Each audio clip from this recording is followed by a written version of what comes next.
live. Welcome, everybody. Yay. Today we shall continue our Dune campaign. We are going to be playing a published adventure. This one is titled Time Becomes a Narrow Door.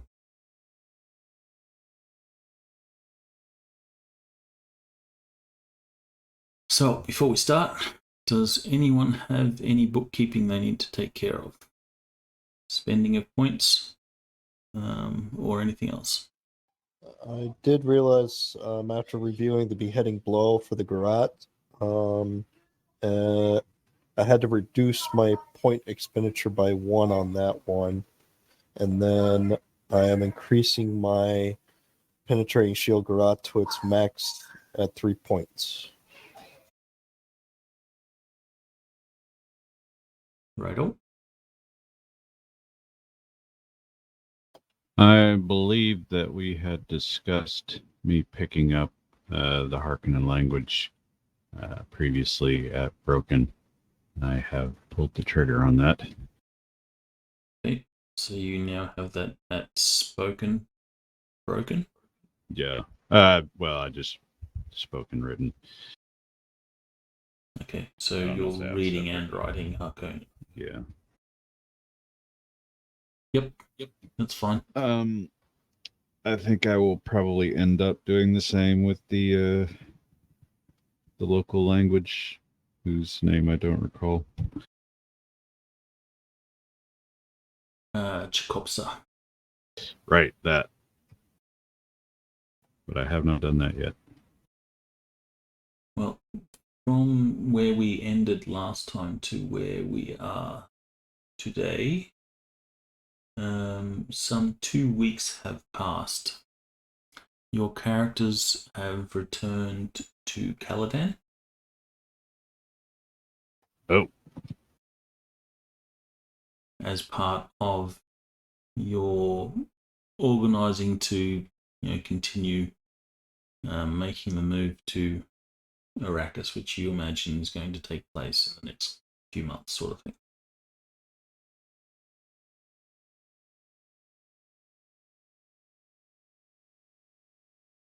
So if that changes anything, I guess you've got like 2 or so weeks of training. So if you have a time use set up, you could possibly use that 2 weeks for that. Yes, I think Atticus would be very keen on training Tansin in the technique of stay back and don't get in the fight. Yep. Yeah, I don't know if we set up a time use thing. No, we haven't set anything up yet. How long have we actually been in game since that started? I think it's been that long. I would say probably a couple of months, no more than a couple of months. Up to where we are now.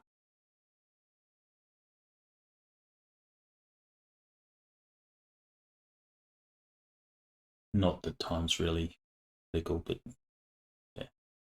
We'll say 2 months. Well, how long it's been The time use stuff. whether or not it's worth bothering about the time use. Yeah, so for time use stuff, let's just say 2 months.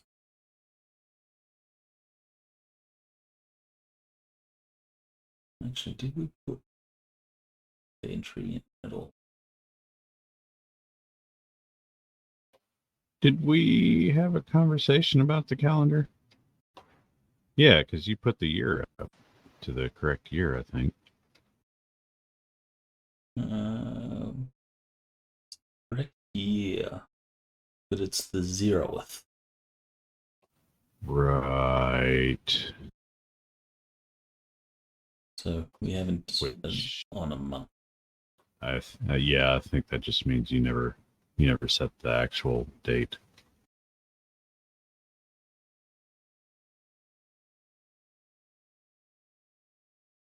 let's just be convenient. And we will set the campaign start at the 1st of January, 10,191. And now it is the 1st of March. Technically, I don't want to be that guy.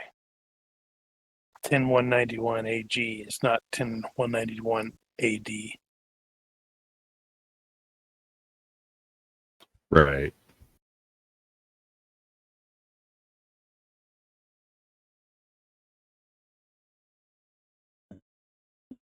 So, okay.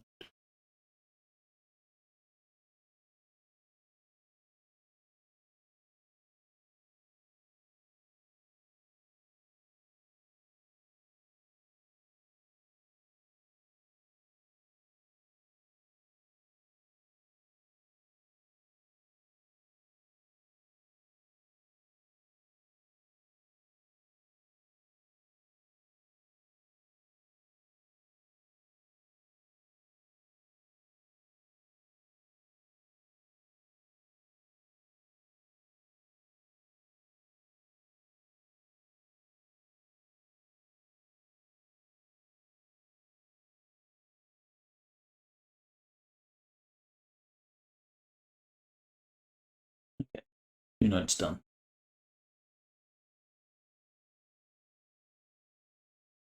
Oh, didn't work. Didn't work. There we go. And you should see them in the logs. So for time use purposes, that's where we are at.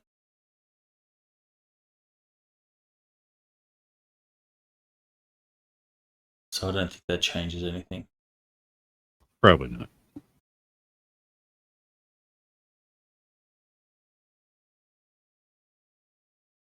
All right, so any other bookkeeping?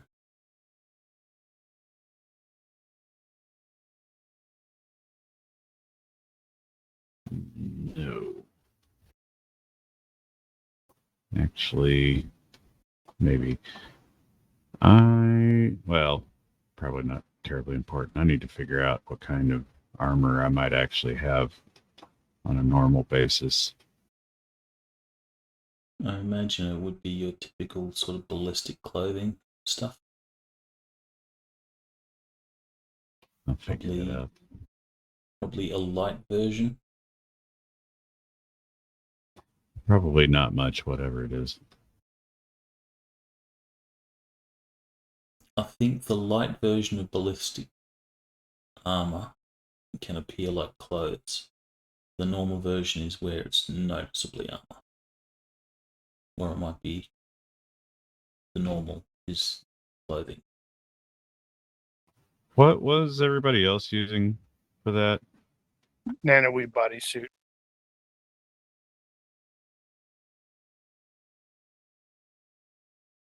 Nanoweave or nanoplast? I see that in the... I have Weave. Oh, okay. Different. Well, I see the tech suit.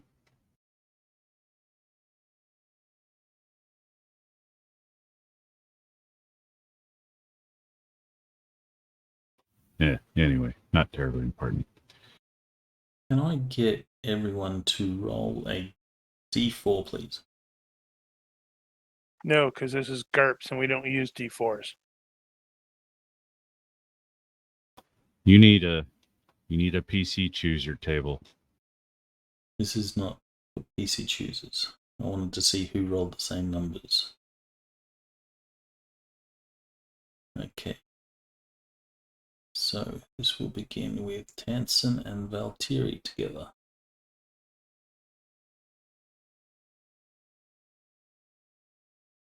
Yeah, did we have more bookkeeping? Did you sort out your armor? I believe so.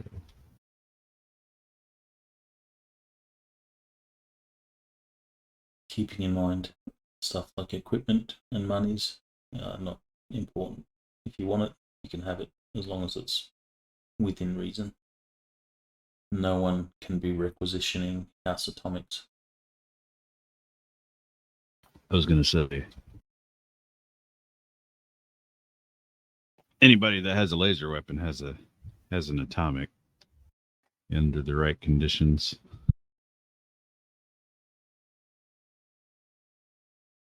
No, I'm good. All right. So,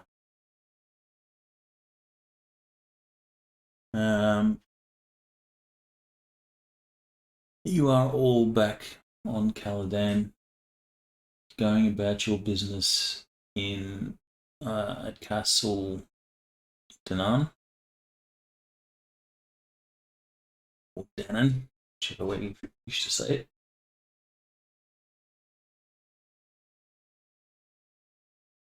And an alarm rings, and one of the house guards shouts, "Spy!" At just that And I moment, kill him. one of the house servants named Heir rounds the corner. Tansen and Valtteri, you see her. She has a hollow recorder in her hand and a guilty look on her face. Cut them both off. She will. Do we know this person? It's just one of the house servants. She looks back over her shoulder at what you imagine is the guards closing in on her position, and she makes a break for it, Move to block. tearing down the hall, attempting to maneuver past you guys. I will make a dex roll to evade you. I'll get you guys to make a dex roll. I am going to make a different roll. I think you can substitute wrestling and stuff for this roll. Except I need to make a slight adjustment because the techniques are still screwy. Crap, I didn't even think of that. Damn it. If only we had someone who was a coder who would fix that. The fix is in the works. Uh-huh. I should have actually fired it up for this session. Never mind. Almost there. Hold on. That's when you cough and accidentally hit the close and shut down Fantasy Grounds and then restart it.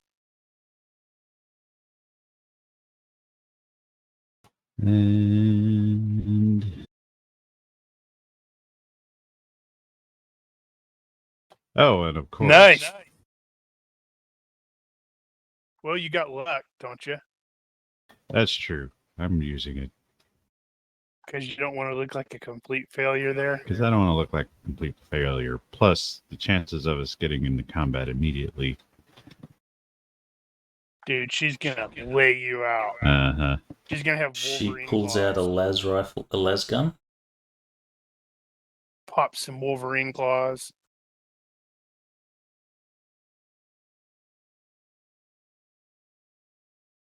Is this contested at all? Or is it part of the normal evade contest? I believe that's part of the evade contest. I have to check, though. I don't think I've ever actually done it before. Well, Dune produces the goods again. We're using skills we've never used before. Let's see. Trip lets you cause a two-legged foe to stumble and miss with a slam. It counts as a parry with the prerequisite skill. Success means you avoid the slam and your attacker must make a dex or acrobatics roll at -5 or fall down. Alright, so this is not a parry or an attack or anything like that, but I can see... I believe you can still use it, though. I can see evade being a similar situation. Alright. Oh, it says sweep. Use sweep. For instead of trip, it's sweep. For what?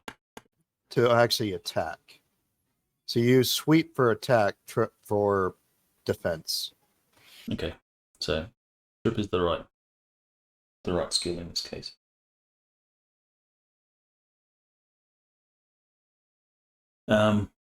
Okay, you will successfully, as she tries to push past you, you will successfully trip her. She falls down, and the hollow recorder goes sliding across the floor.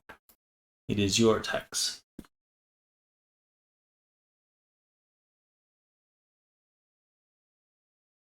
Actually, does she need to then make a follow-up roll to see if she actually falls over?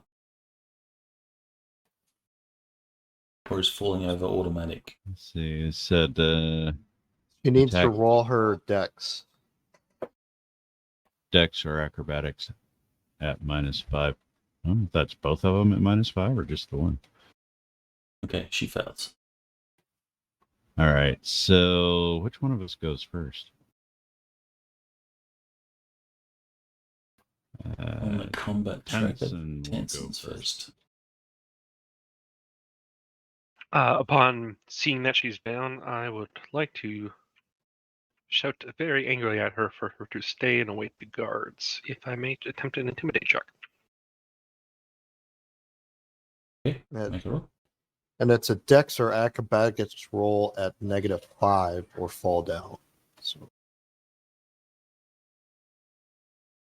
All right, you can see that she is clambering to continue running, but then you intimidate. However you do that, shout down at her, Yarg. threaten to like murder her, and then she just sort of falls onto her back and gives up.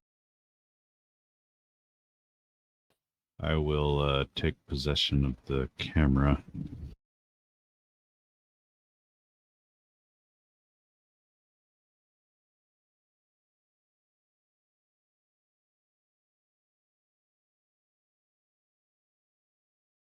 Just 1 second.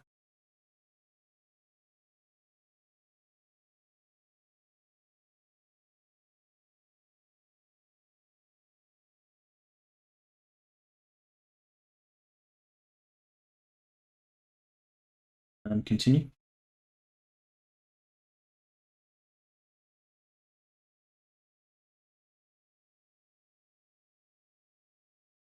So, is there anything to continue?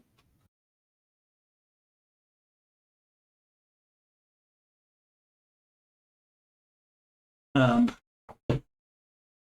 you take possession of the hollow recorder and doing anything special?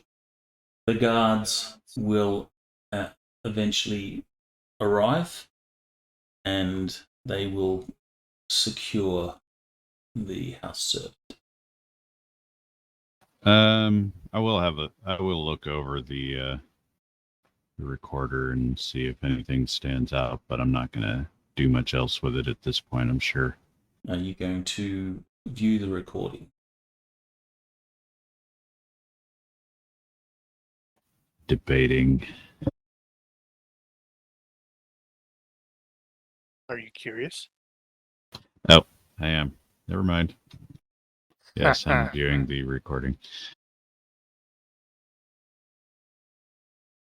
All right, so you begin to view the recording, and you can see black frames on the left and right side of the moving image, as if someone is looking in from the other side of a cracked door or an open spy slot.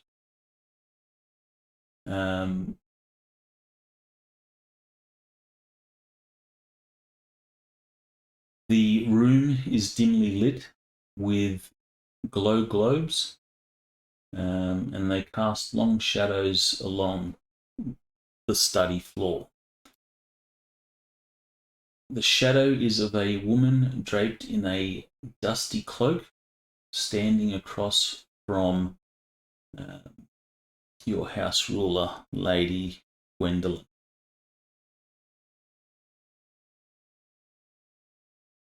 Her hushed words are like the hisses of a snake, each one flicked rather than spoken. Let me bring up some images.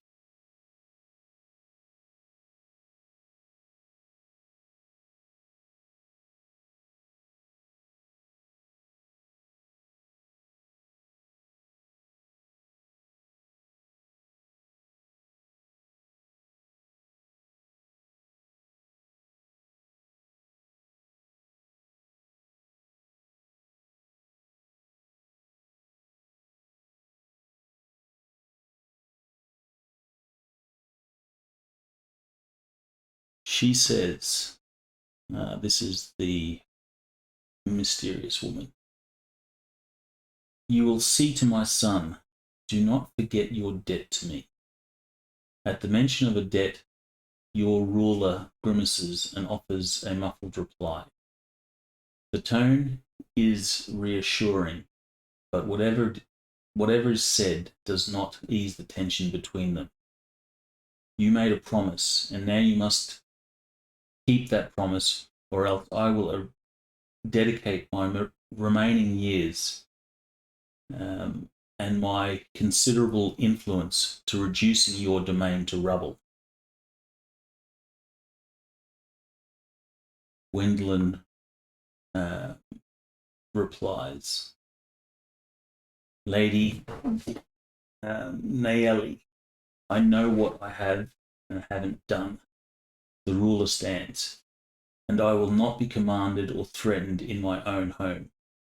This is a family affair, your family affair, and while I understand the audio becomes indistinct as the ruler turns to the window.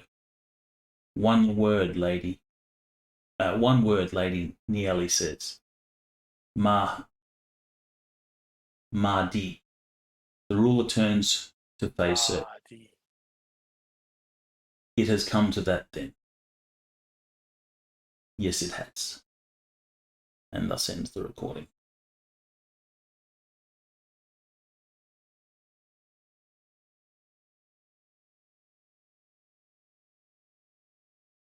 Well, okay.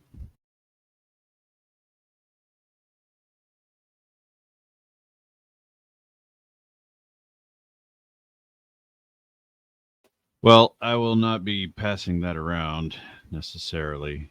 I presume this is going to go to the particulars involved. So the guards will say, since it's Tansen and Valtteri, they will say, what would you have us do with her?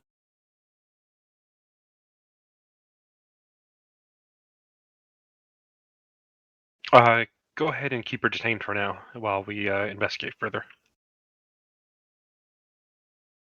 Yes, my lord.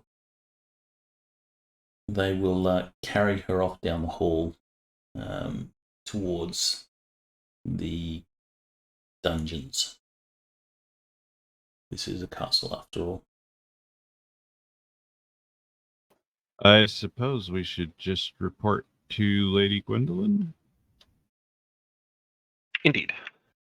Or what's his name, the spy guy? It wouldn't surprise me if they're together right now. Vesterban.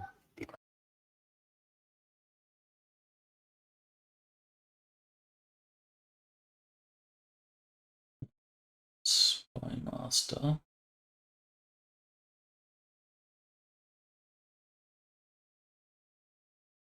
Is it?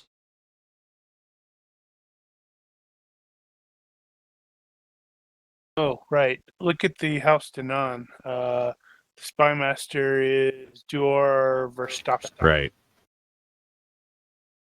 I remembered the face. He's the failed mentat, or so everyone believes.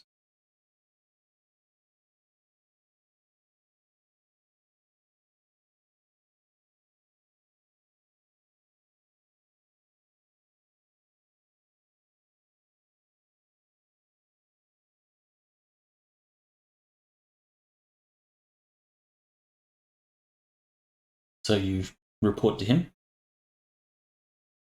Well, it's up to Tenson, obviously. Tansen would probably go directly to Lady Gwendolyn first. Do you bring the recording? Yeah. Yes. And is Valtteri going with you? Unless I'm told otherwise.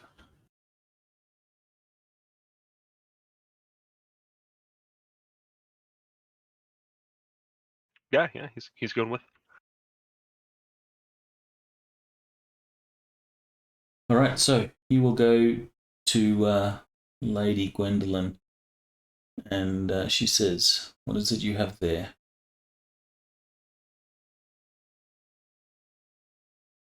A recording, grandmother, and I'll motion for Valtteri to produce it. Hand it over. She will have a look at it, and you can see that there's a sort of sense of calm recognition. She knows what it is that she's looking at. She doesn't finish watching the whole thing. She turns it off and just sort of looks to Tansen and says, "Thank you for bringing this to me. There's nothing to worry about. I will take care of it." That means there's something to worry about. You know that, Exactly. right? Yeah. That is taking care of it involves sending me to deal with it, as has been the case in the past.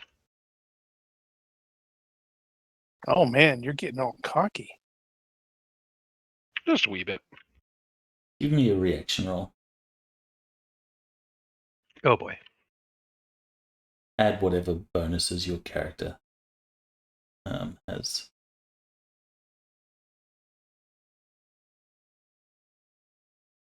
Okay.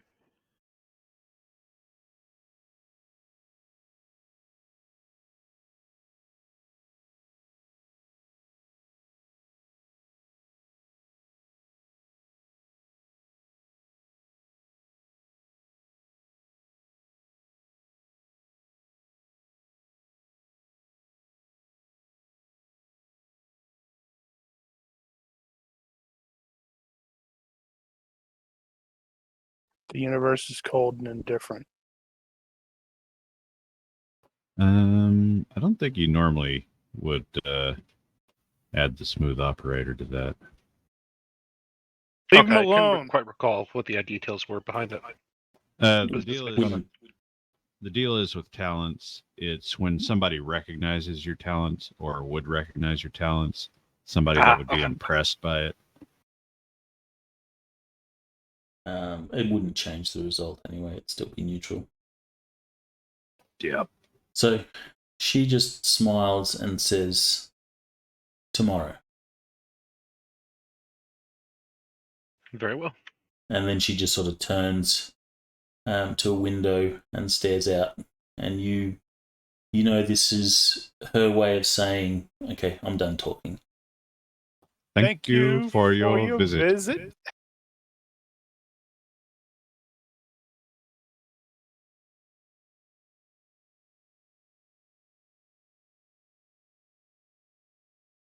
So you will leave, and she will keep the recording. She puts it on a table next to her. You realize she's totally going to commit suicide.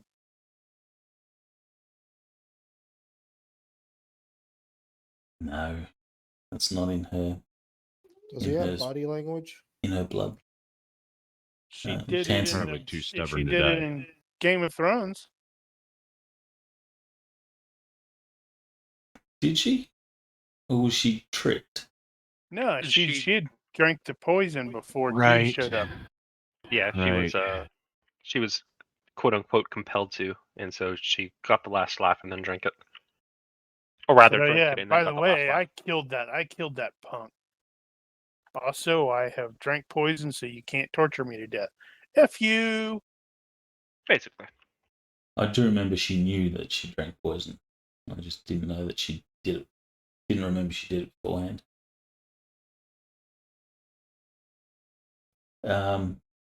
Someone was doing body language.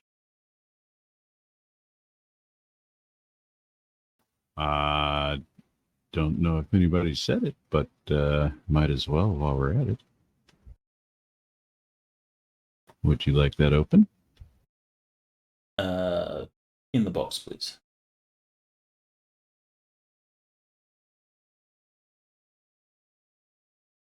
Wow. Oh, Uh-huh. You will see that she has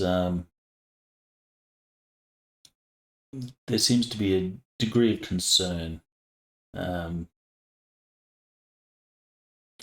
maybe worry. Of course she's worried. She's getting old. She's going to be leaving it to Tansen, who's like an addict now. That's true. It's fine. We have some spare space, right? You can quit at any time, right? Totally. All right. So Ignore the unless you do anything special post this meeting. No. All right. So you guys, being the A team and already established as having worked together and all that sort of stuffs, you four are summoned to seek Lady Gwendolyn.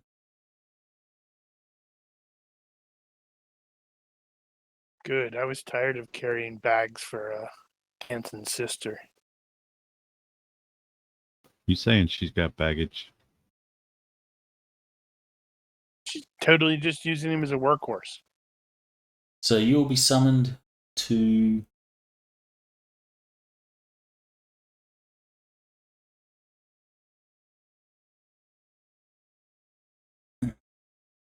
study. Maybe I didn't. I thought you did.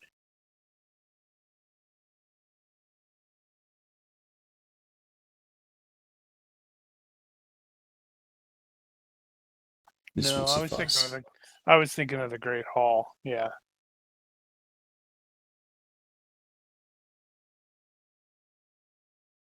Which we are not in. You are now.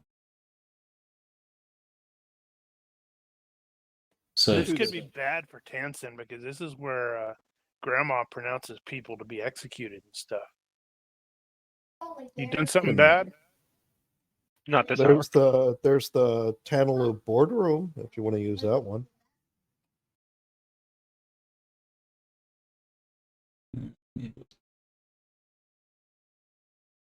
No, it's too fancy. It'll be fine. Sorry. You're summoned to the Great Hall, and you will see Lady Gwendolyn there, and standing off to her side is the woman you saw in at least Valtteri and Tan. Or I don't know if Tansen saw the video, but Valtteri at least, the woman that was in that recording. Right. Which is this one for those of you that have closed the image.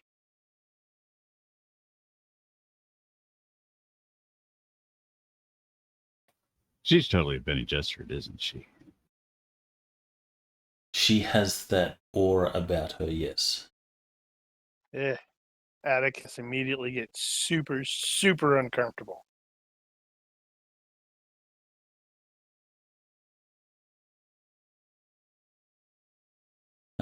Lady Gwendolyn will say,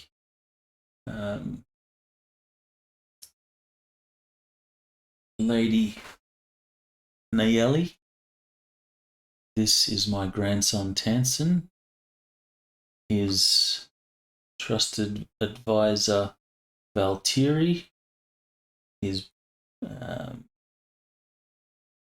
bodyguard, swordmaster Atticus, and what would Tycho's title be?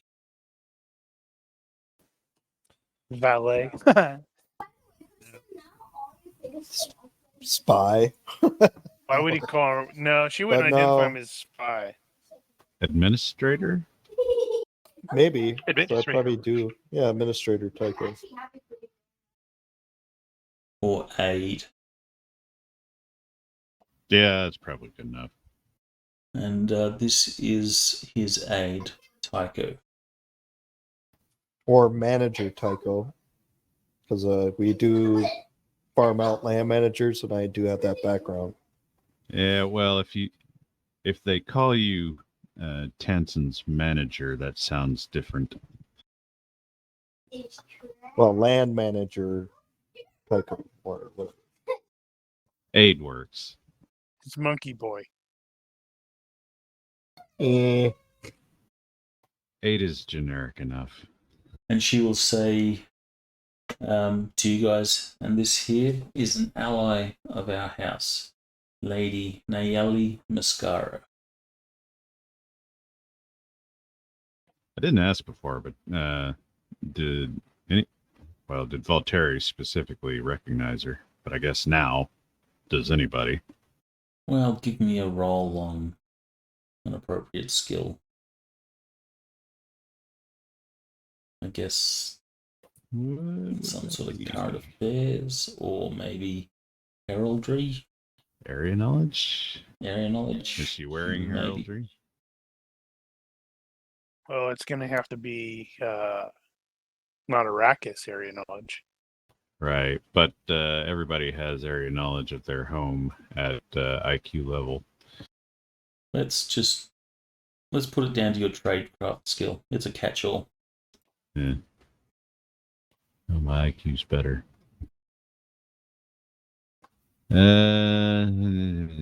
That's professional.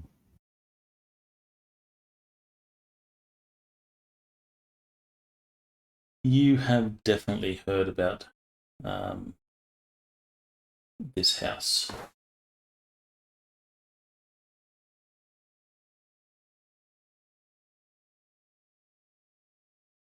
Give me 1 second.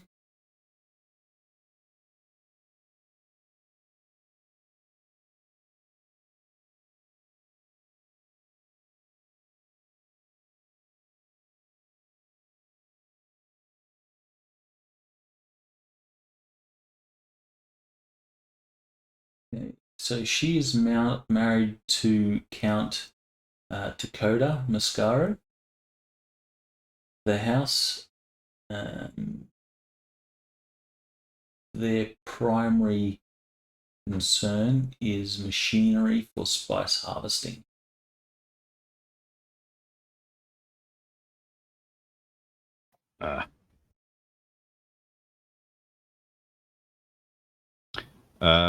Has House Danann been looking into spice mining? Maybe dabbling in it. I guess I know we've been investigating techniques and that sort of thing for other clients, but I don't know if we'd ever established that we were planning on getting into it ourselves. I don't know. You guys designed the house. Is spice mining something that House Danann will get into? Well, I'm kind of getting the impression everybody's trying to get into it, kind of like Bitcoin. I think eventually the plan is, like, once we get settled on Arrakis, I know that's part of the cover we fed to Jerkface, was that we're going to learn about it so that then we can turn around and offer productivity improvements to other houses.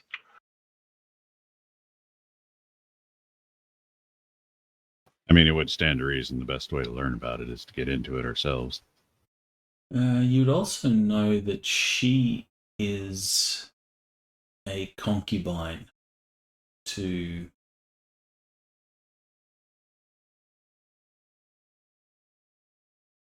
she's a concubine, so not married to. Right. Okay.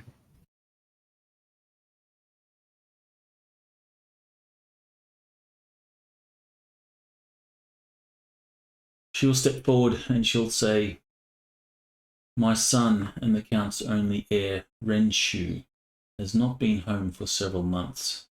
He has become involved in a local religious, well, I won't say local, involved in a religious cult. These are simple people, fanatics, and natives of the planet Arrakis, and they believe my son is a prophetic figure.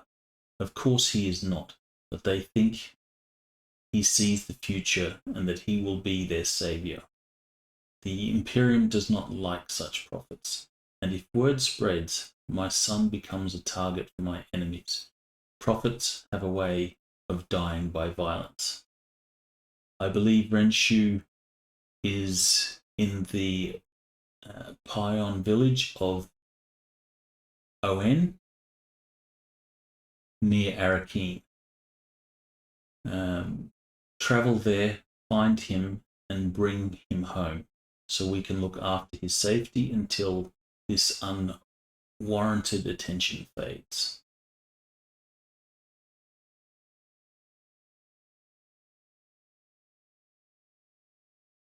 Oh, that's easy.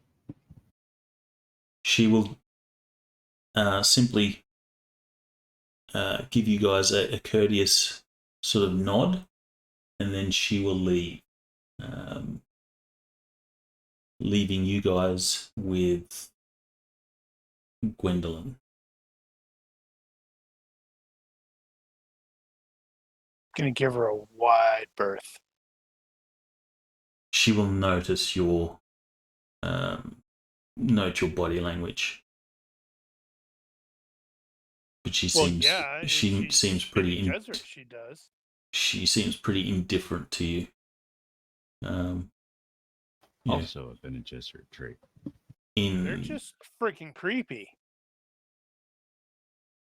well, she'll notice your reaction as she walks past, but she seems indifferent, not alarmed by it or anything like that.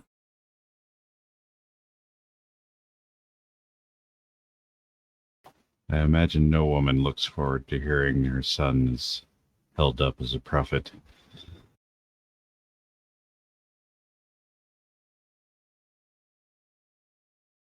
Especially considering the current circumstances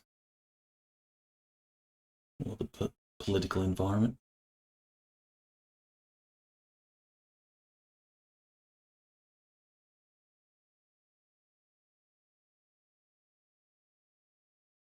Yeah, I totally want to kill some of the cultists if they attack me, because then I can use the I'm a prophet too. I foresee you on the ground bleeding. So, Lady Gwendolyn says, "It seems you'll be heading back to Arrakis sooner than expected."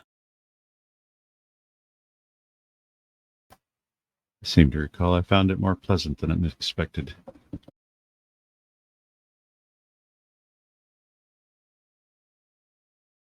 You can see that her expression is like, yeah, bullshit. It's hot.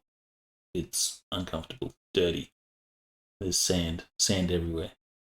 I'm giving him the same kind of expression. Oh wait, no, I have no sense of humor. Sorta. She I do think he's says, full of crap. "I will have your sister take care of your concerns here while you are away."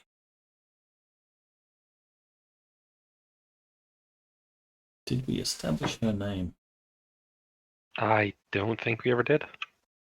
Well, let's establish her name now. Oh, we need a proper Celtic name then.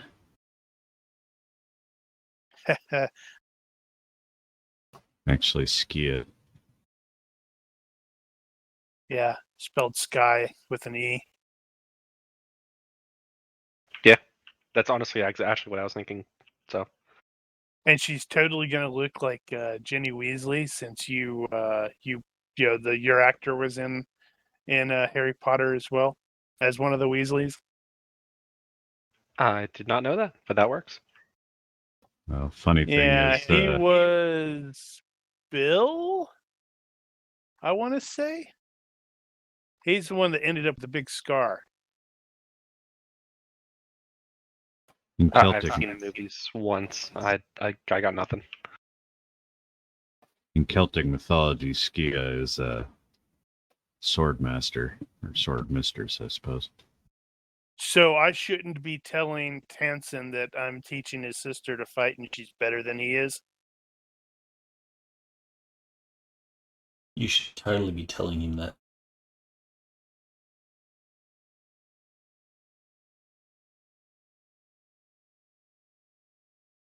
She's cute too.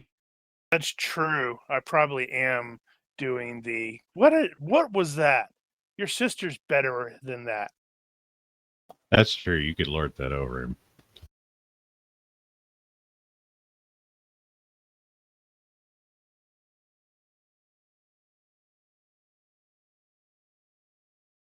I wonder if this will work. Probably not.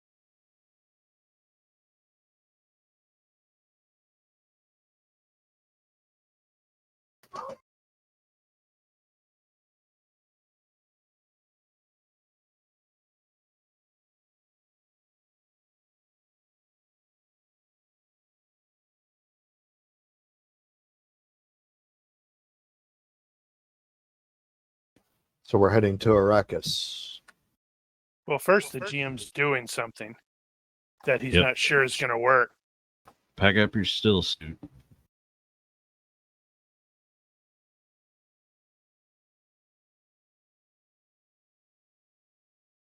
It should work.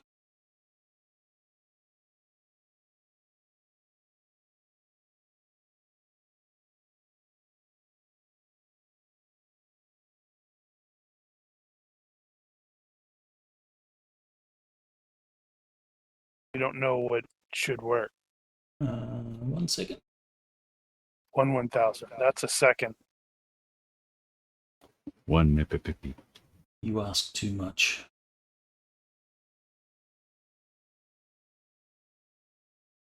There you go. And now it's official. Huzzah! I will add it to the thing. So who is Sky Danann? Yeah. Sister. Skia. Oh, sister.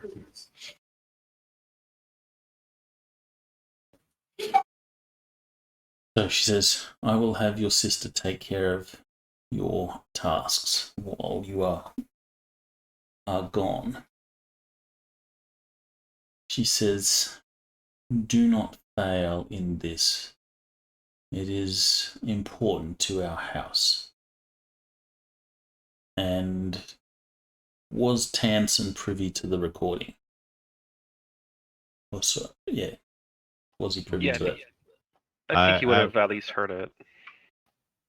I did not intend to pass it to him unless he decided to look over my shoulder or specifically asked to see it. I suppose how loud was the recording unit when it played? If it was loud enough, I might have just overheard it. He probably at least heard a little bit of it. You would have heard voices and stuff, maybe recognised your grandmother. A word or two.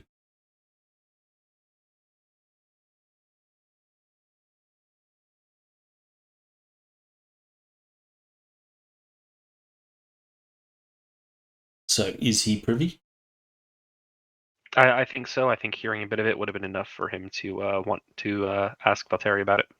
Well, watch so Oh, then in that case, yeah. when Valtteri she would have been says able to it is recount important all to that. our house, you get the feeling that there might be a debt or some blackmail or some sort of coercion based off what you saw. Because your grandmother initially did not want to get involved.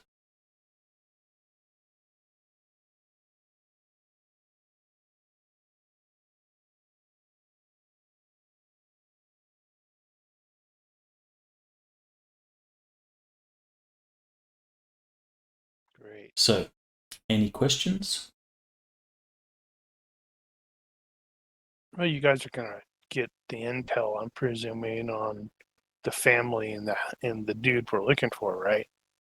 Yeah, given the situation, I doubt we will be given any further information. We may have to go fetch the rest of it ourselves, but that's fine.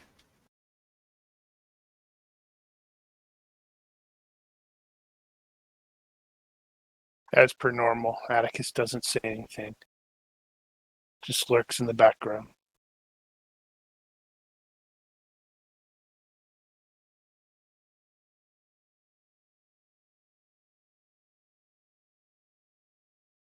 Well, if there's nothing else, then you are dismissed. There is a guild highliner arriving tomorrow. Make sure you are ready and on it. Very well.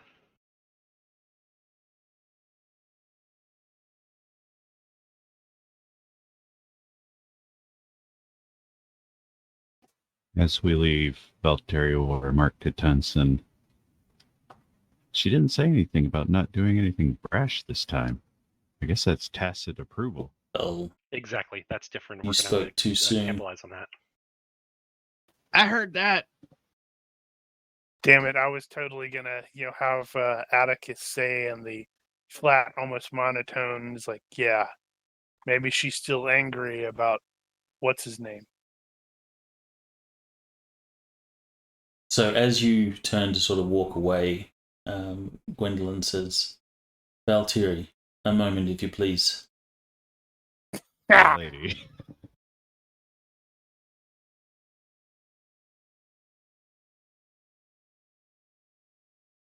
I will return. You guys will then, the rest of you guys will sort of depart, and then she'll say, my grandson is prone to let emotion cloud his judgment. Make sure he does not stray from this task. Will do my utmost, my lady. You may go. Bow, leave.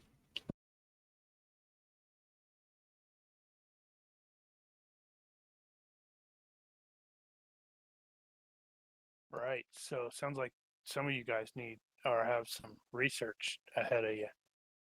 Yeah. Yeah, at the very least, we need to gather the basic data on the dude and the place and the cult.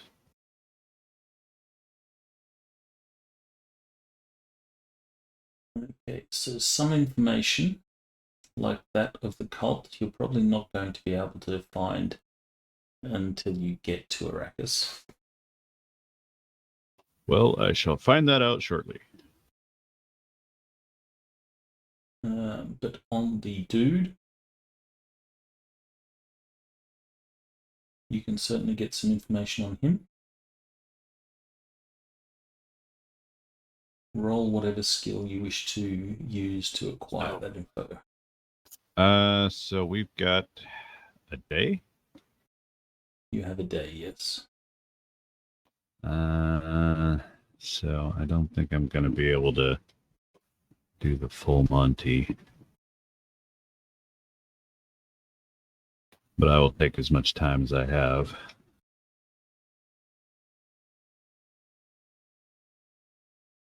All right, we need to do research.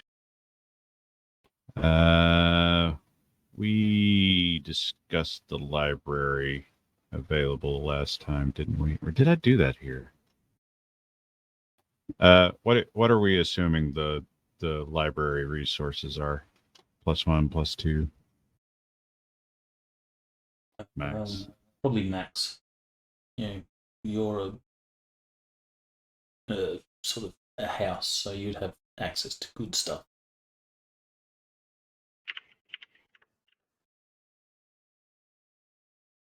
All right, so we got first I need to do that.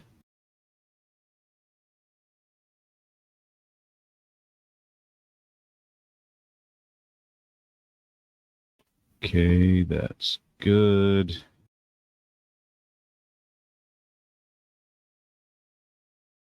So we've got library.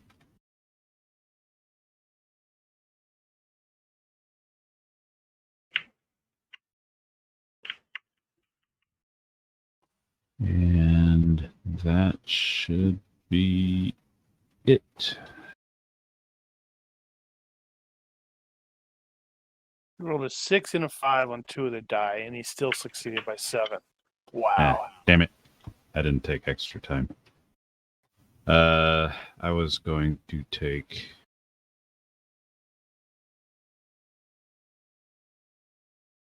If your normal time is 1 hour. times 8?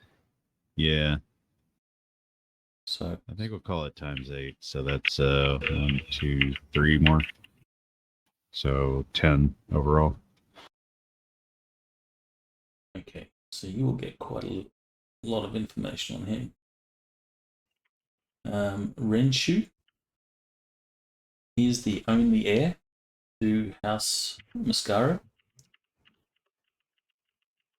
I guess I can show you a photo.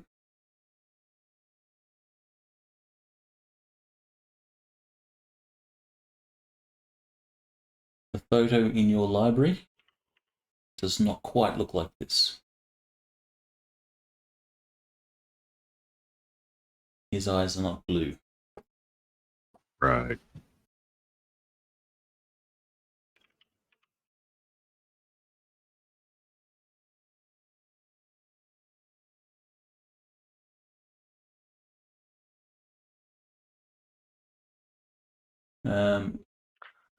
He is quite a charismatic figure, and he seems to be quite efficient in like persuasion and negotiation and stuff like that. His training includes learning history of the Imperium. He is quite adept in social situations, and you do find in the library a few of his, public speakings, and he is quite the orator. There is note that he has had some training from a swordmaster,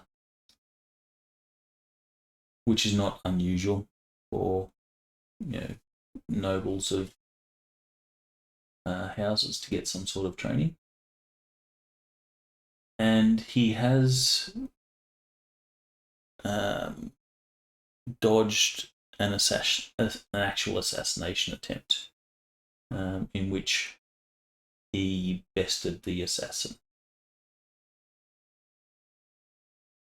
We can't dodge it and best the assassin. Well, he can dodge the blade and then best the assassin. Okay, that'll work better.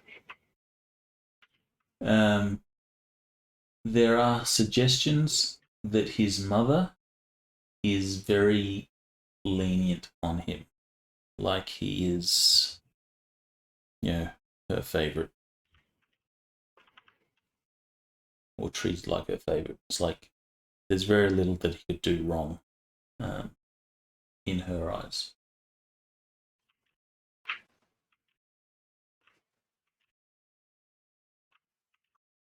Who the hell is doing that? Oh, apologies. Forgot this was my push donkey. Haha. So There have been some reports Never mind. that he has moved. He moved to Arrakis a little while ago, and I guess your intel network, since spying's your thing, you find some documents that he has been noticed frequenting a lot of the bars and brothels in Arrakis, Mhm. As you do. and has something of a reputation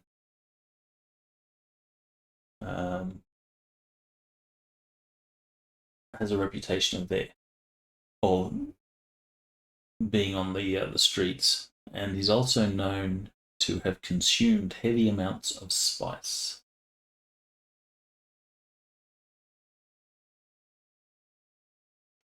It was almost a nightly routine for him to visit the bars and brothels and get all jacked up on spice.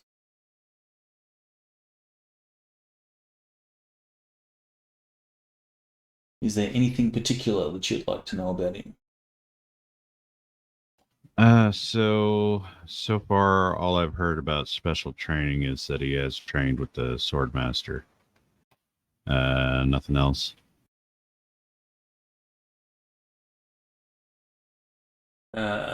besides history, is one of his studies. So he's I guess, a historian of sorts. So he's a Right, but, formal history education.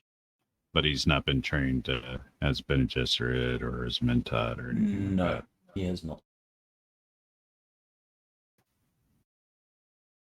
Okay. I did mention he's a bit of a socialite. Yeah.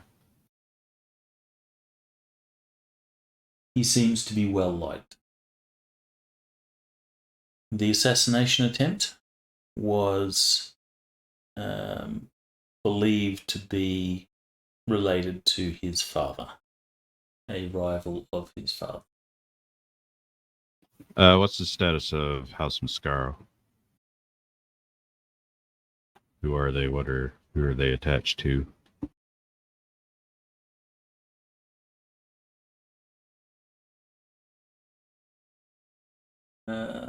They have no particular attachments, though they do have.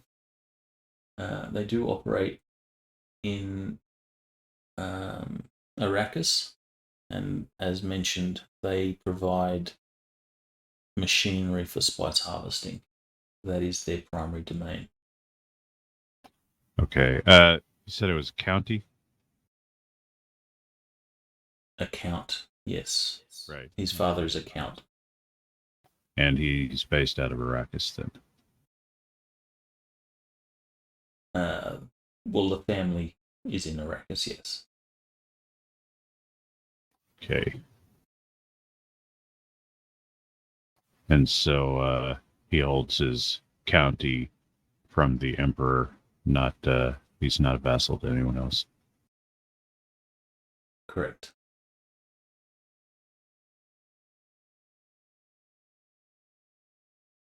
Do anything other than spice, or is that pretty much it? That's pretty much it. Okay.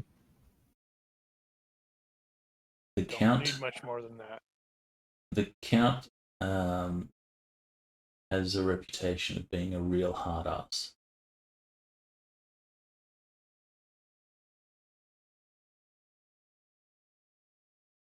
Demanding a lot of people.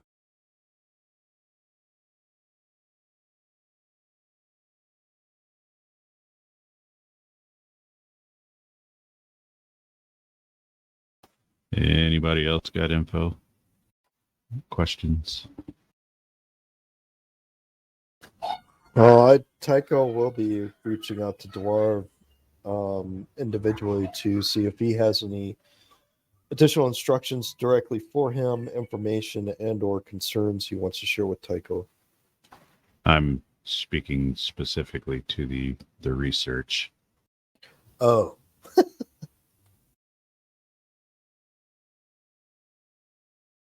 Well, with a succeed by 10, if something comes up later, then you'll probably have the answer. Just ask and you'll know it. Fair enough. No, he just says, look after Tansen. He will note that he was informed of the injuries that Tansen received. Yeah, he got stabbed. He did not pass that on to Lady Gwendolyn because that would have caused all sorts of drama. He kept that on the down low. But he says,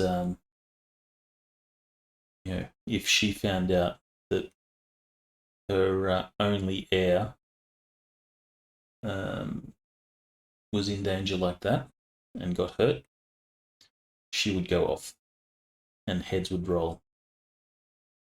And by that he says, probably your heads. I will relay that information accordingly.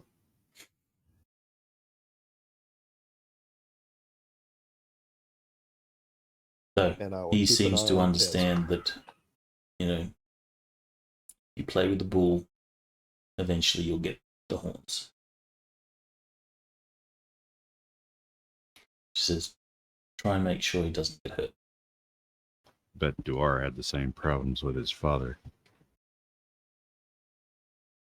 So probably after that conversation, I'd probably get with Atticus and relay the importance that he needs to talk with Lord Tanson about not getting directly involved in combats.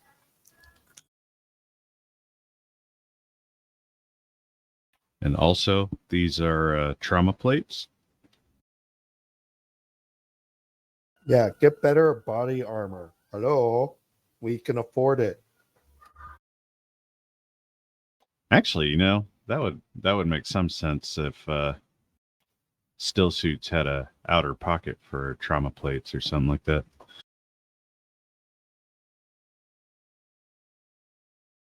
Don't see why you couldn't add them.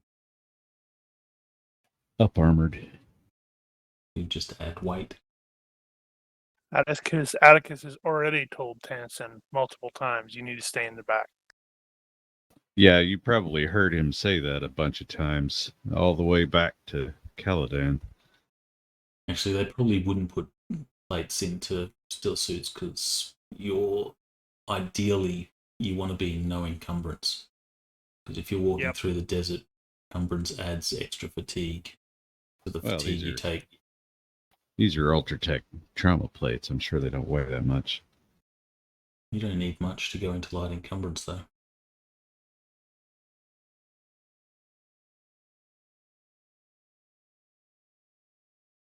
He's got people to carry stuff. Then he needs to get a litter, and you guys carry him around.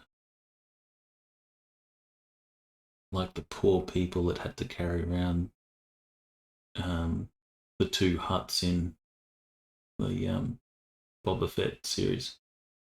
Oh yeah, that was even that platform was bowing. Have not watched it yet. I've watched But I the know what first you're 2 talking about. episodes, and I hate to admit it, but I find it boring. And a show with Boba Fett should not be freaking boring. I like the whole Sand People arc.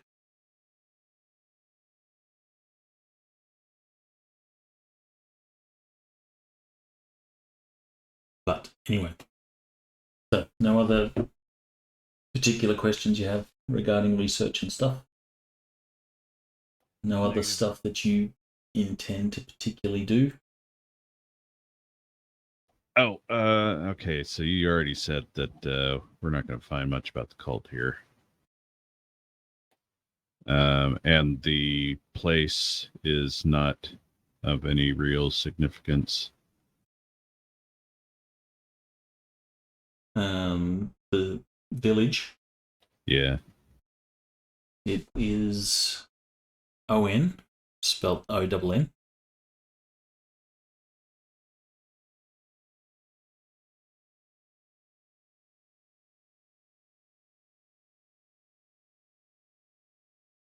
It is a walled village within the shield wall near Arrakis.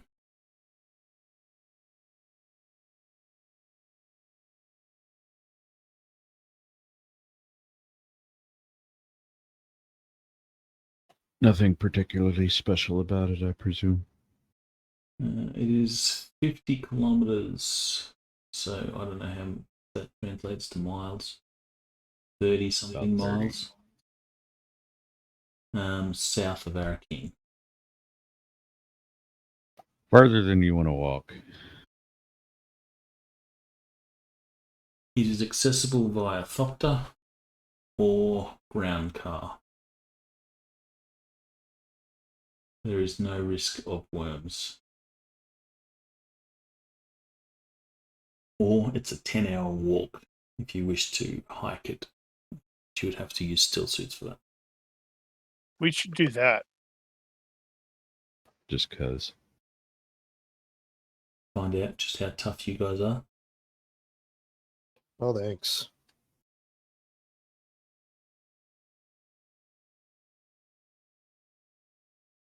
Okay, so as far as preparations go, we're probably going to be expecting this to be heavily social. Right. So I'm gonna stand in the back and look like a bodyguard. Maybe Get you to like roll an curiosity, Oni mask or please, something. Valkyrie. Do I need to roll it? Yes.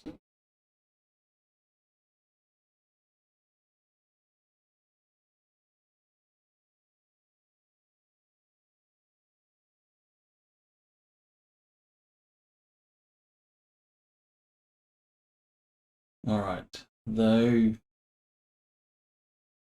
you do not have to act on it, there is a degree of curiosity as into what is the relationship between House Danann and House Mascaro. Well, that there's no reason I wouldn't include that in the research. Including, well, I guess we know what we need. Well, Is there that might something be you're some going further to dig information into? about Nayeli. It will require a Yeah. different role. Oh, okay. Yeah, I'll look into that. There's no good reason not to Okay. until, start flashing up the do not look here Well, warnings. you know that there's nothing obviously public, but you Right, you that was sense clearly that a there was personal thing. something personal. Yes. Does your character won't wish to dig advertise into it?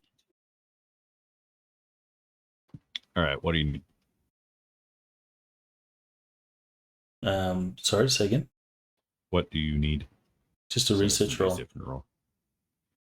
A separate I'm research roll, that is. I'm just gonna roll it straight.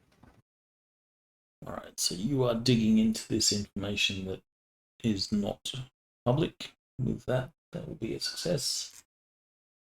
So specifically, whatever this personal thing is between the houses. And Okay. somehow we are allies with this house and we don't even know it.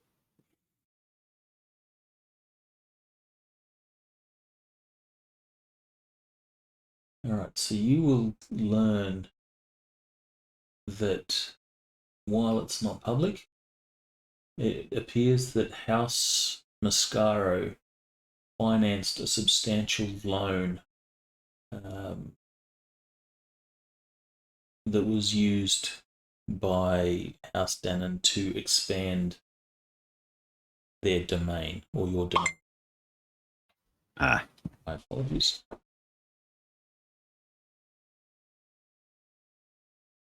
what is it about that ding that makes it so loud? No idea. I guess the microphone just picks it up really well. So this loan again is not public. So you Right. you dig through a few old records and stuff like that, and then you see like some financial transactions from House Mascaro, which amounts to a substantial amount of money.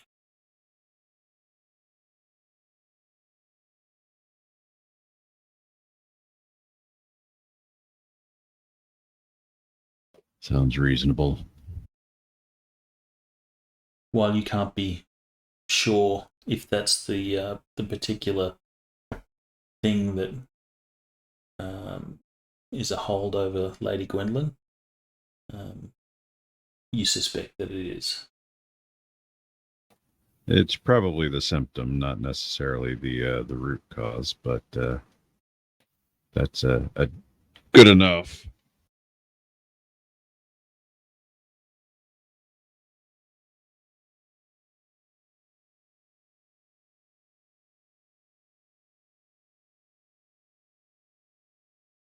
All right.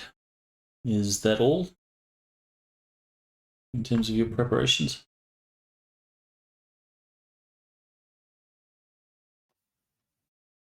So, yeah, I don't know. Other than being having some bribes on hand for the social aspect. If we have to do a snatch and grab, we might want some non-lethal methods and ability to secure and or sedate people.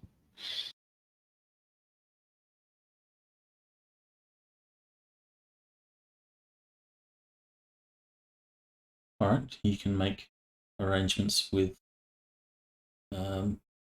the house doctor to get some drugs. What kind of non-lethal weaponry is available here? Pretty much all the ones that are in Ultratech. So you've got your darts. Just thinking about the setting. I don't know that I've heard any descriptions of any such things. Poison darts. Well, I mean, yeah, okay. Just not lethal poison. Yeah. That's not a terrible idea to get some sleep darts or something. I'd have suspect that's what Yui used in the movie, because you see the Atreides guards, they're still awake and alive. Were they? They're incapacitated, yeah. Maybe they were dying, but they looked awake and alive.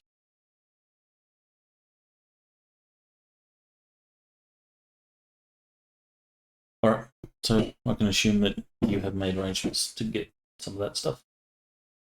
Hmm.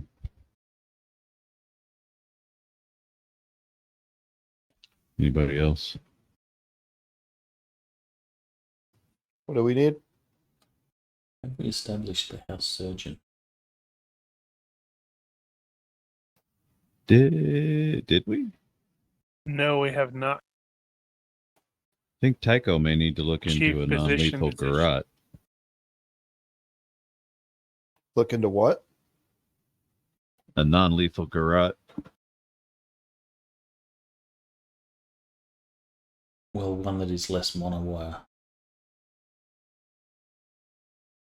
This may not be a situation where we just start popping people's heads off. Yeah, I don't think we developed but a handful of the characters.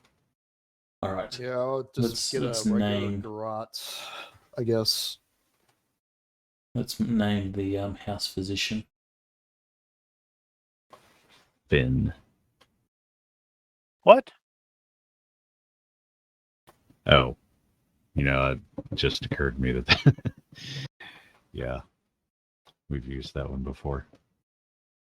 Finn.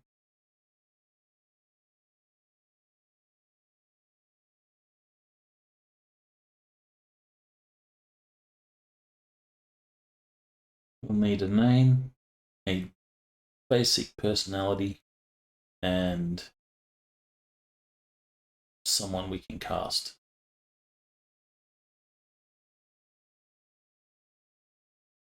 This is tech level 9 or 9 or 10, right? 10? 10. 10. 10 super science.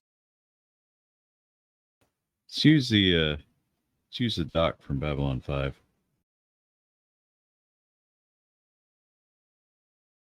Steven.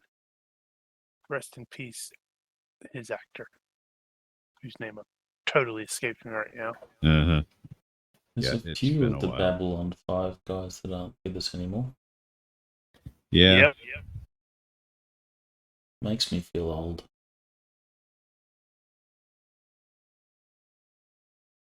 Actually, quite a few of them now. We're running out of them.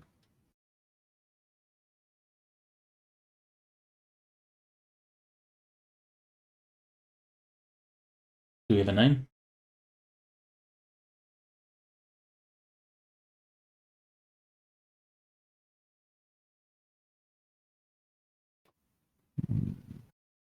I can't think of one. resort to the old ways. The old way. The random generators.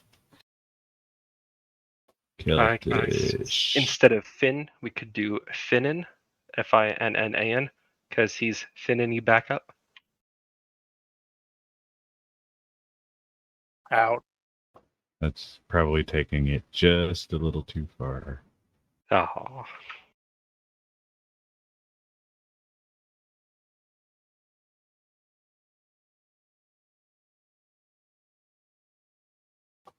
Go with Bran.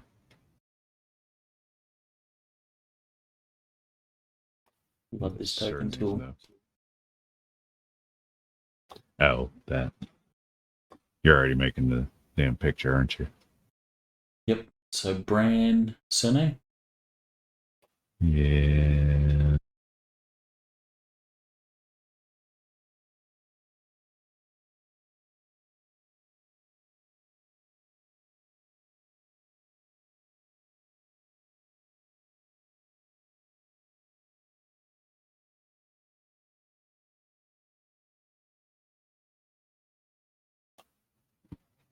Nothing jumping out at me.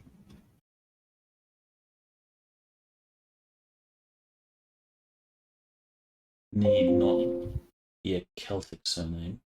Yeah, I was just thinking it doesn't need to be that.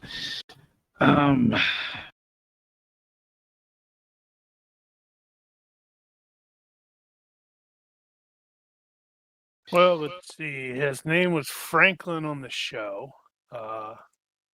And let's see, he was played by Richard Biggs. You have alias Daniel Lane, I don't remember that. And he replaced Benjamin Kyle.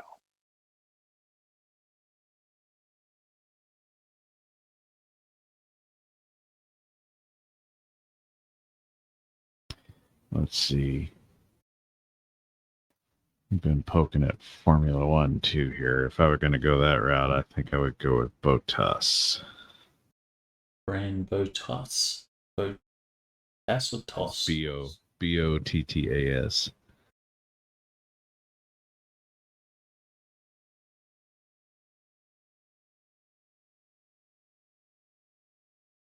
Done.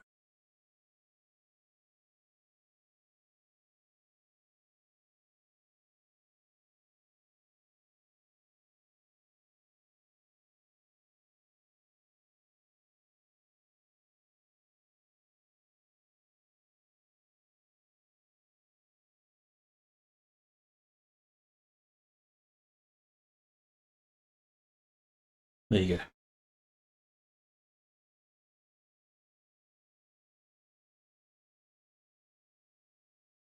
Problem solved.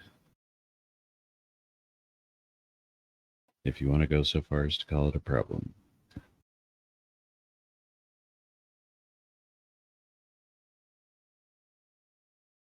Next step is to make a character sheet for him.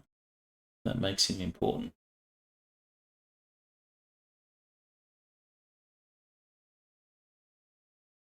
All right, so you'll get the drugs, and we shall fast forward to boarding the guild highliner. Unless there's something else. So, given that, do we force my Lord Townsend to carry some trauma plates? Right, they do have them. Trauma plates for nanoweave tactical vest. How much do they weigh?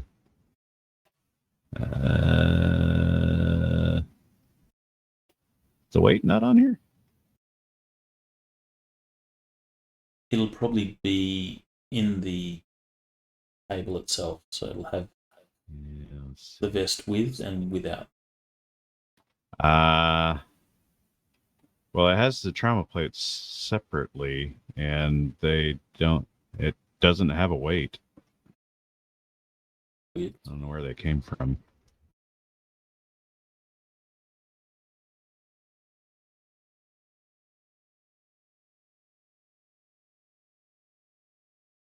is he going to wear them?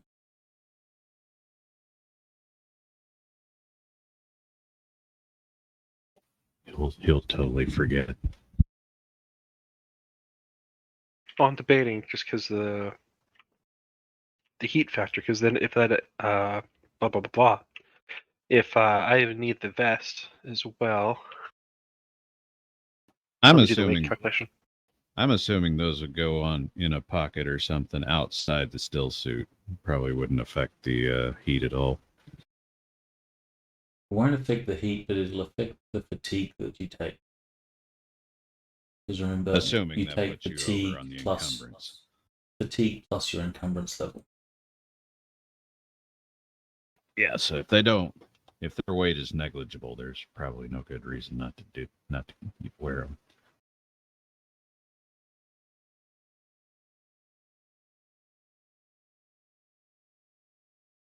It adds 9 pounds, the trauma plates. Does it?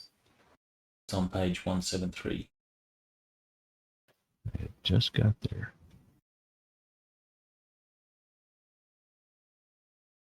Yeah, that would put me over. Then there you go. Where are they? I'm looking at 173. I don't see it on there. Under tactical vest, Yeah, the vest itself is 9. Then the plate is 9. it says weight plus 9. Oh, okay. I see.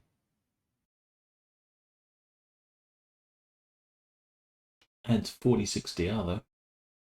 Yeah, that's Yeah, it's a high. heck of a lot, especially when you Yeah, that's why I was looking at that, because I was wondering maybe you get like a half rated.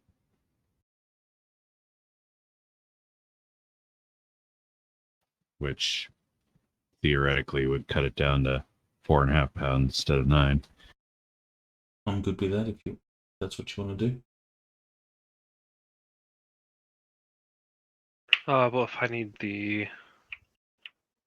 vest, That's true. You could just take the vest itself and wear that over the still suit. well, I'm saying even the because I have the nanoweave bodysuit right now, which that covers everything, but is 8. But if I were to add in of the vest on top of that, No, my concern with that was wearing it with the still suit, because you can't wear the body armor and the still suit at the same time. You could just add the trauma plates to the suit. Which was what I was thinking. So if the suit is currently 8 pounds, then with the trauma plates, it would be, what was it, plus 9, so 17 pounds. But you get 46 DR on the torso. yeah, that would put me over. Yeah, well, something to think about. Alright, so I'll assume that you have the trauma plates with you. Whether you choose to use them at the time will be up to you guys. Actually, that does say trauma plates, plural. Which means you could only wear one. Like in the front.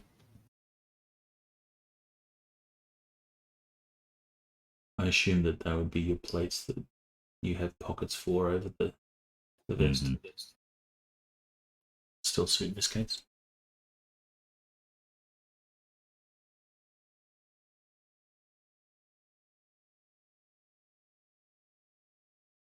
Alright, so as you have done before, you will board a guild highliner and journey to Arrakis, setting down on the Arrakeen starport.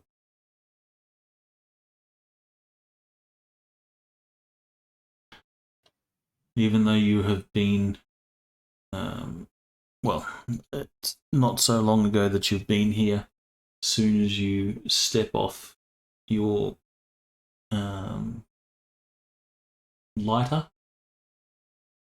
into the Arakian air, you will immediately be hit by the incredible heat. Yeah, I was going to say maybe we should delay leaving the Highliner until Arrakeen hits night.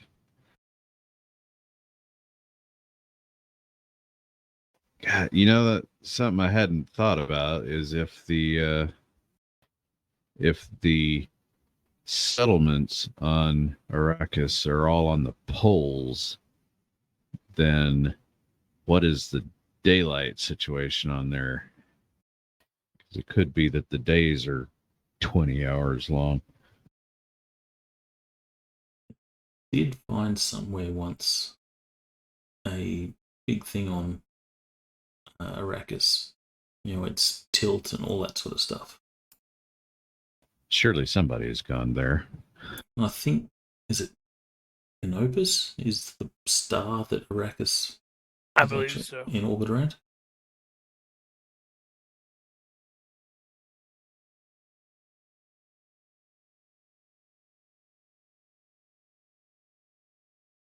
Yep, Canopus.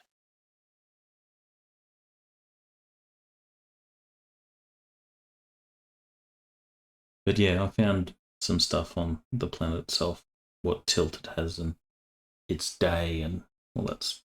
I'll have to go look for it again. Not that it's really relevant. You do have a polar region which I imagine is going to be considerably cooler.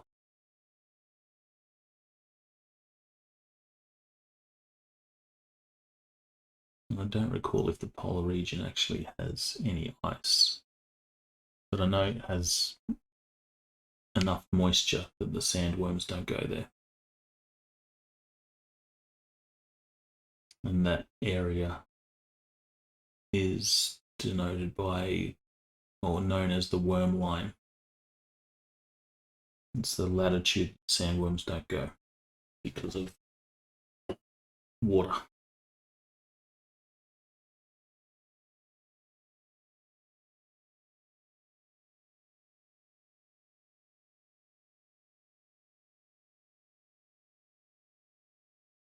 All right. Well, On this map, there is actually, looks to be a polar ice cap. it has ice. How the hell did that happen? It's not very big though. From memory, I want to say there is actually reference to polar ice in the first book. I think I do remember that, yeah, now that you mention it.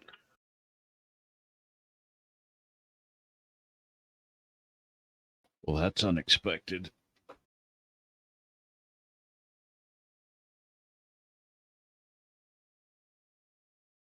All right, well, you guys better get cracking and get information on the cult.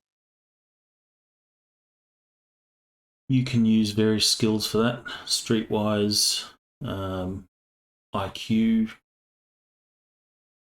and any other things that you feel your characters can do. Professional skills, tradecraft. Do we still have the villa? You still have the villa. That is for your long-term stay there.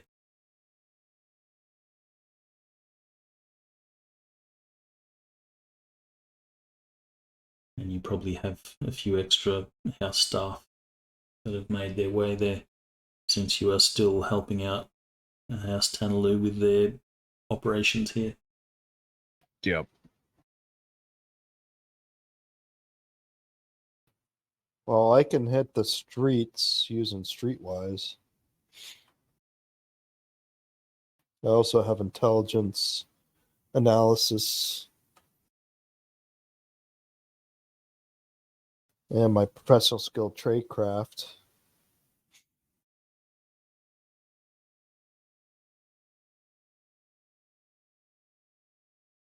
I was just thinking that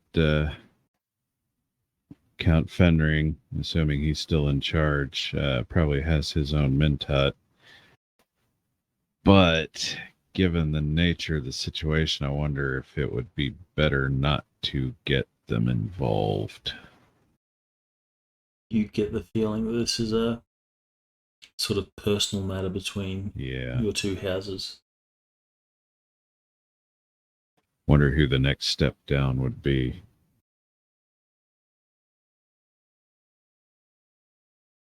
Well, since we have a streetwise roll,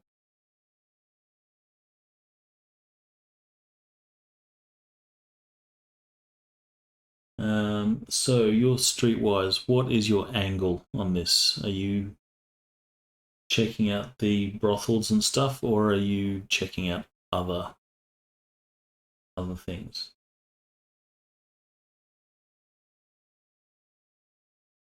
What do we know? What do we know about the cult? Who do they try to recruit the most?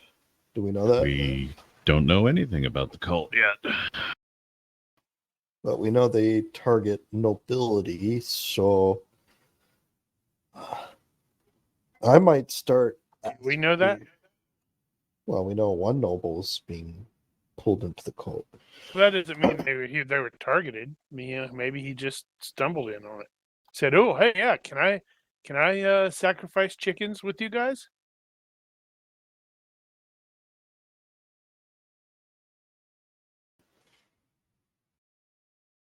Yeah, I'd probably start with more of the underbelly area. So starting with bars, brothels, other dingy places, and then start going up from there. Well, if you're hitting bars and brothels and stuff, you would probably be more likely to find information on Renshu himself, seeing as he frequents those places. You do have the ability to offer bribes as well. You can improve your role with bribes. Since money's not really a factor here, you want to start throwing money around, you can get bonuses. However, if you start throwing money around, it also gets you more noticed. Yeah. If I would only put money into it if I felt that whoever I was talking to may actually know something. So it'd have to be a case-by-case basis. I wouldn't just arbitrarily throw money around. Well, I think that's probably assumed. I need to run into a situation in real life where some dude's trying to get information that's just throwing money around. No, right? Doesn't happen anywhere nearly often enough. Well, maybe you just need to advertise more what you know. I know everything. Give me money. So I would say if I was to throw money around, I'd say probably maybe a +2 modifier at most. Alright, so I'm going to assume that I have a +2 modifier for noticing your stuff. So I'll use that against you. I can use shadowing to help reduce that, and also I have the forgettable face. No, I mean if there's like counter investigation, if people are trying to find out what you're doing, and should I roll, I'll use that +2 against you as well. You know, if I had forgettable face as a perk, I would be so freaking tempted to change my avatar every single session. Yeah, you probably would. Just make it different. A little bit different every time. Little different, yeah, and it's just like, with different actors, but they look similar, and see how long it takes before. Wait a minute, weren't you using that other guy? Either that or you use NPC meme face. Can I use professional skill, tradecraft, or intelligence analysis to improve my streetwise? As a compliment. As a complimenter, yeah. Sure. Which one would you prefer? Tradecraft. Intelligence analysis is if you actually have some intelligence that you can go over. All right, so that gives you, is it +2 or +1? I don't remember. 1. So that'll give you a +1. So you'll succeed by 4 if you're paying for some bribes. Yeah. It's not bad. So I'll succeed by 4, yeah. You will learn of 2 people that you can speak to. One is a courtesan in Arrakis. Her name is Jai. The other is a black marketeer in Carthage who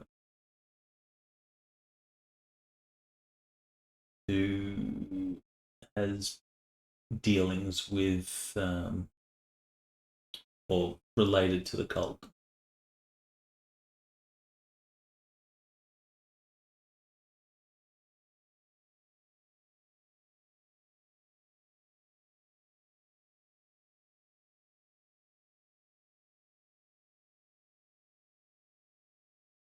I'll make sure on my way back to the villa I use a circuitous route, and I'll be making sure I'm not getting shadowed.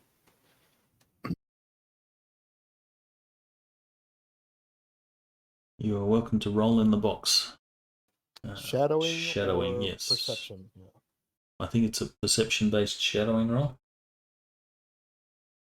Yeah, sounds right. But you can't roll that in the box. Can you not? No, because you have to drag and drop onto the onto the thing. I think I'll have to do that. You'll have to hit like control or something like that. I'll change that in the rule set. So if you drag, drop, and hold control, then it'll do it secretly. have you seen the traveler rule set? No, I tried that. I tried to in the control. It didn't work. No, that's something that I'll have to add. The traveler rule set, they add some buttons, kind of like the box and the modifier box and all that.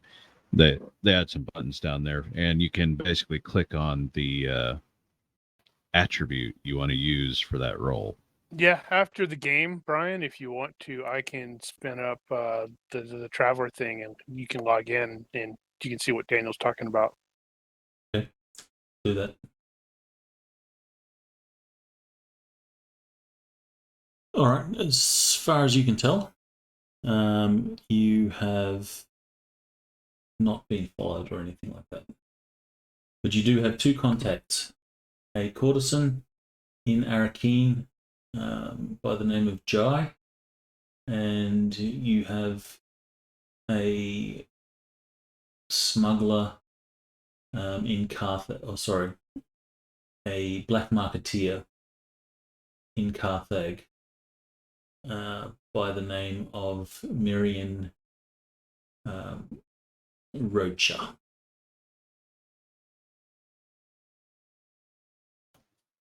I will relay that information to the rest of the team and see what Lord Tanson's direction would be. He's more interested in the prostitute, I think. Is there any other attempts to gather information? I am going to query the local staff we have about the cult. Let's see if that leads anywhere. Considering our local staff are intelligence gatherers, that is a good idea. Which skill are you going to use? Our local staff made up of people from Arrakis, but it could easily come up and say that nobody knows anything about this cult, which just means it's really small.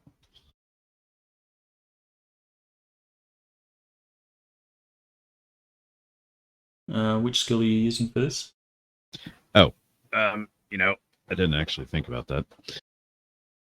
You could use IQ, or I guess you could use... I'd almost say administration. That work. Interrogation? would be an influence roll, I guess so. What do I have in that regard? I got diplomacy. Well, I would allow IQ interrogation. Obviously, you're not going to be threatening. It's going to be subtle. Yeah. I don't know about diplomacy because that's more negotiating. Yeah. I think you're right. I'm just going to go with the IQ and we'll see where that goes. Not great. You tried to fail. Tried. But you failed to fail. All So I right, guess that's your something. house staff do have some information. They have heard of the cult.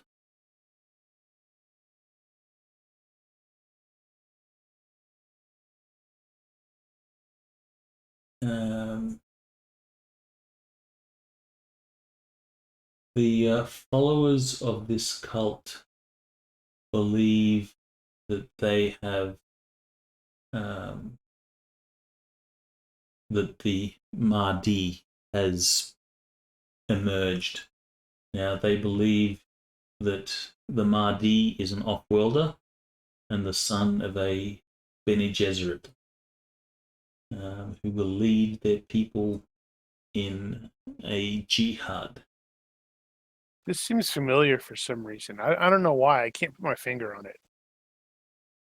Yeah, I was going to ask how common knowledge A is the Mahdi concept and B is the that Bene Gesserit legend. I It's presume going to that's depend going to on be the local. location. Yeah, it's totally local. But I don't know about the Mahdi. The Mahdi might be wider than that. Well, the legend at least would be most people on Arrakis would have, most of the locals, not necessarily off-worlders, but the locals would have heard of it. And the Fremen, of course, expecting it. It's part of their Right. makeup. Right. So the Fremen are Zen Sunni, but they are not the only ones who are Zen Sunni. There are, it's obviously it's all over. There's other worlds that have people who follow that. However, they have unique twists, which was caused by the Missionara Protectiva.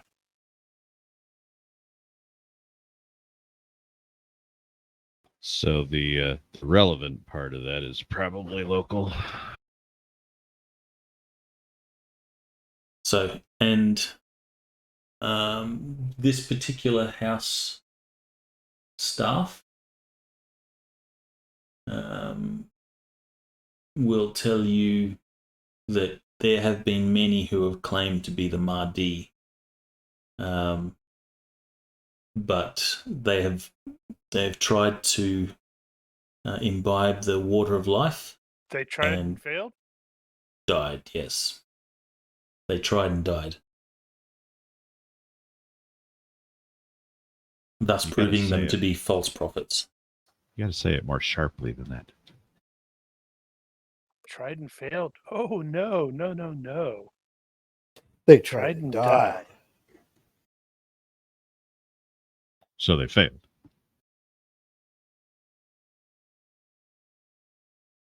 So, yeah, there have been many. But this cult apparently thinks that they have the real Mahdi. Point of order. I'm not sure if we would even know what the water of life is. Yeah, I don't know that we would. Now, would the locals here know about that, or is no? That that's going to be Fremen? It's a Fremen thing.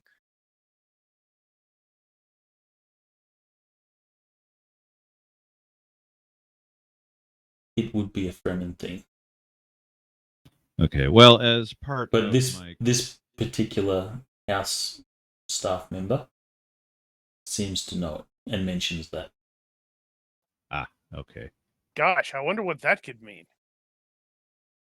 Well, as part of my query, I am going to look into or ask about who I should go talk to if I want to learn more. About the cult. It's about the cult and about the concepts in general. I don't know. Do they even have a religious head at this point? Or is it an No. organized religion, or is it just kind of diffuse? It's diffuse.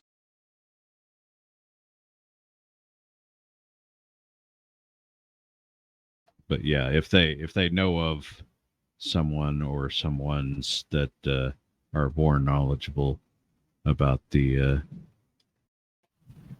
situation, then I'll ask about that. This particular staff, would you succeed by one? This particular staff member can't offer any more useful information there. That particular staff member realized, oh crap, I shouldn't have known about that. I have to, maintain my cover again. She's the housekeeper. Well, still, that's more information than we had a minute ago, so it's an improvement. We can work from there.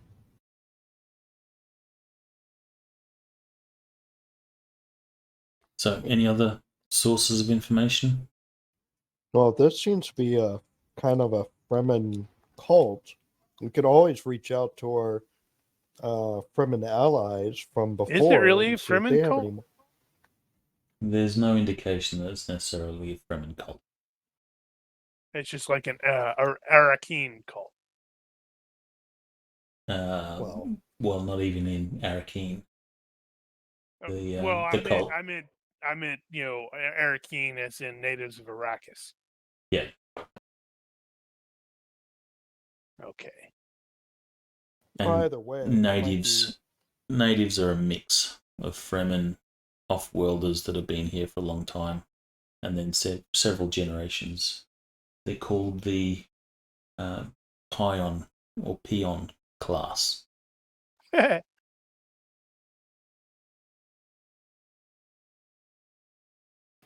Either way, it might be beneficial for us to reach out to our Fremen allies and see if they know anything.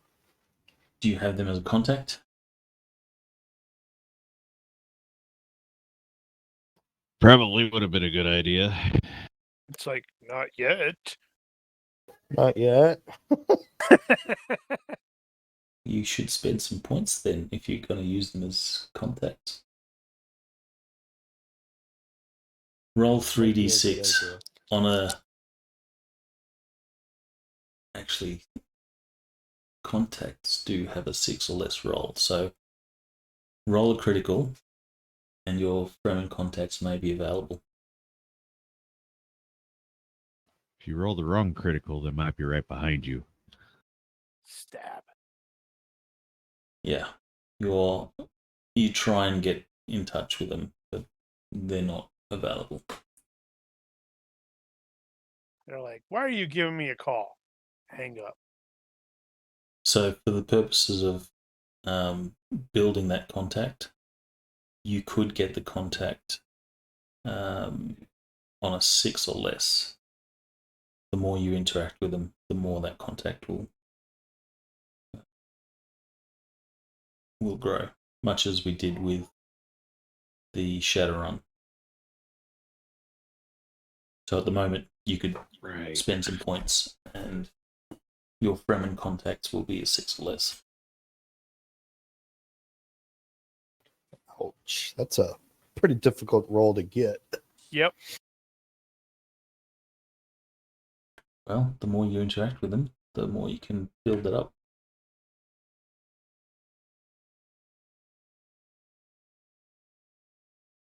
So what about Townsend? What's he going to do?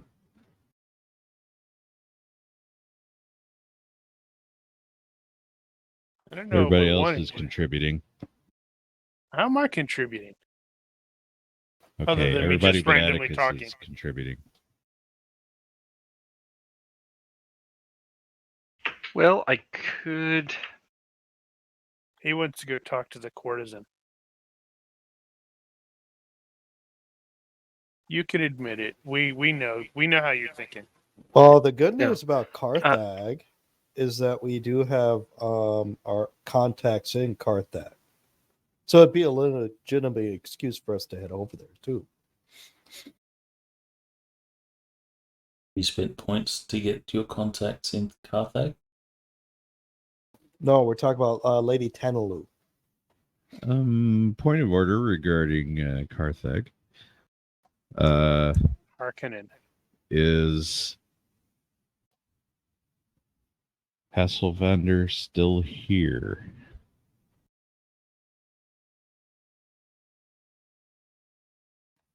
He was when you left. He wasn't told to bugger off, so he may still be here, and he may not be happy to find out we're here. He was still here when you left. Whether he's still here now is unknown at this point. Should probably check into that.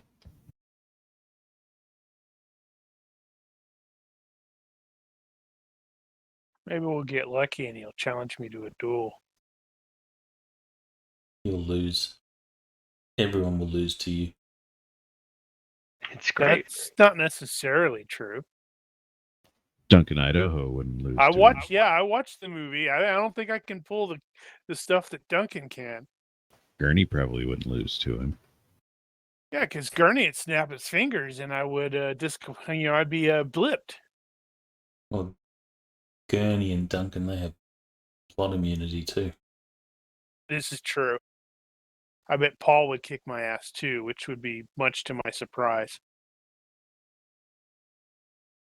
Yeah, for some reason, he would be better than you. Or maybe got lucky. So That's the question. Was Duncan Idaho already here and with the Fremen? actually, someone He I is. could That's been do as established a already. contact would be LeVar Alban. You could build him as a contact. Because he could get us into the Fremen, and he would know he is a Fremen himself, right? You suspect that he is, yes. So then he would have access to the Fremen group, and he probably has information he could provide to us and all that stuff. So I think I'll pick him as my Fremen contact. All right. But you will have to spend points to build him. All right. So no other sources of information that you wish to pursue? I think we interrupted Tenson as he was trying to figure out how he could contribute. Yeah, the only thing I had was potentially if there's some sort of high society gathering, I could try to gently ask questions around there when that occurs, but that would That's also true. require Hassel whatever to not be there, and any allies of Hassel whatever to not be there. Or Is he there a could be there and politics you skill? could just look down on him. Politics is intentionally for getting elected. It's not what you're thinking of, Brian. That'd be savoir-faire or probably savoir-faire. All right. Give me a savoir-faire roll.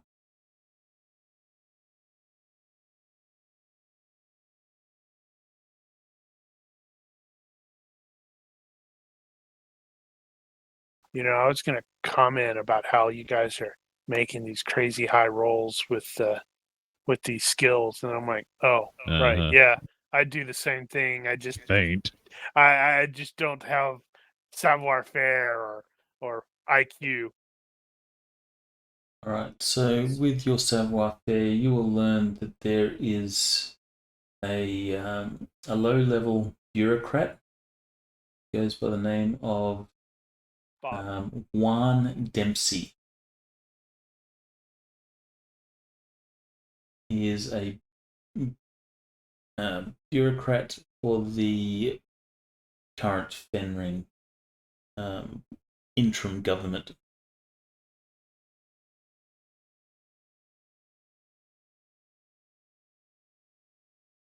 wonder if there's a proper name for interim government.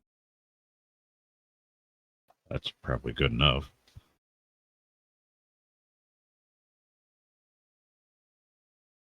Caretaker? Steward. So you have 3 contacts. Provisional. Provisional. That's probably the better word.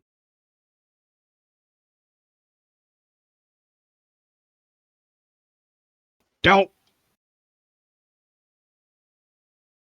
Well, he Did didn't you have spend the sufficient points? Only 1 point needed. Well, yeah, if it's just one guy. Well, actually, no, that's contact. Alright, so he's not available. I was just more rolling to test it. Fair enough. Okay, so let's move this along.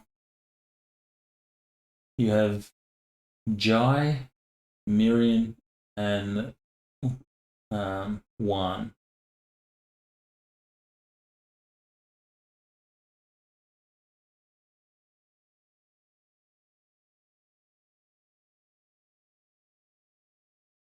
That's interesting. I brought up a... Do you want to go to this link? Yeah, I've been seeing those quite a bit. Oh, cool. Yeah.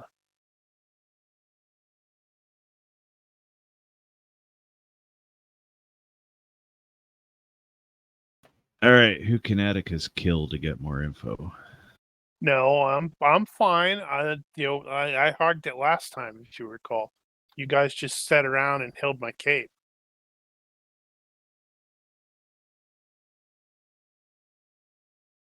Besides, I'm following, Tansen around to make sure he doesn't do something dumb and like get into a fight. Hey, I haven't done anything dumb this hour. That's progress.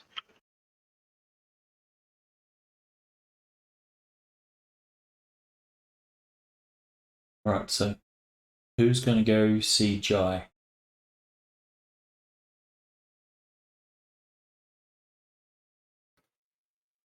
Tycho for sure. Yeah, that sounds like a typically Tycho move. That's the courtesan. Courtesan, yeah. Mhm. She's in Arrakis.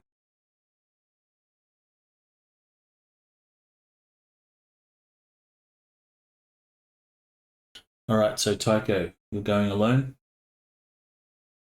Am I, Lord Tansen? Yeah, go. Then I'm going alone. My lord has told me to go. So we will have to Yeah, rely he on told you to your get out of here. skills. So you will go to a brothel in Arrakis. Soon as you enter the place, you will see there's a number of girls and guys that are in this place. The girls are scantily clad. And you also notice this odor of spice is thick in the air. When you enter, the madam, I guess, will approach you and say, "Good day, sir. Can I interest you in some of our wares?" And she will point to some ladies and then point to some guys. Yes, madame. I would like some private time, and I've heard really good things about her. Courtesan Jai, please.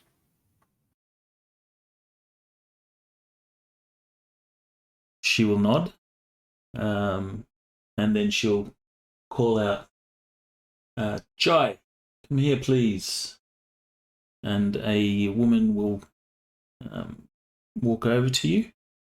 She will stand beside the madam, and the madam will sort of introduce you. She'll say, "This is Jai. Jai, please meet." And she'll turn to Tycho, sort of gesturing or indicating what is your name. This here is...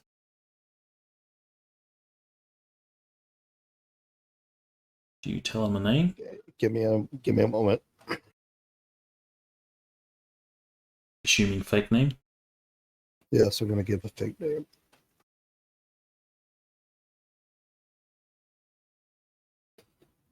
My name is Saffron Edwards.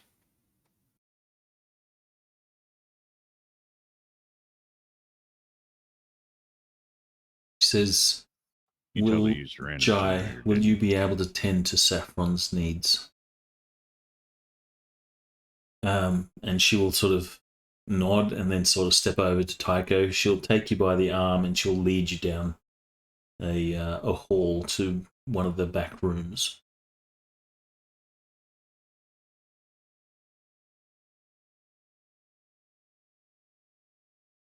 There are, once you get to the back rooms, there are no doors or anything like that. There's just curtains that separate the various rooms, and you can hear, the sounds of people partaking in the services of this place. She pulls aside the curtain, gestures for you to enter. Then she closes the curtain behind you and says, "Can I get you anything? A drink?" I think drinks would be in order for the two of us. You will see she goes over to a table off to the side. She grabs a pen and marks a bit of paper, and then pours you a glass of water.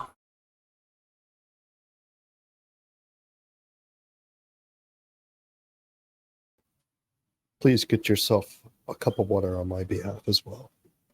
She will then pour herself a glass, and then you'll see she'll mark the paper again. She, rather seductively walks over to you, hands you the cup, and then sits by your side and says, "What can I do for you? What are your desires?"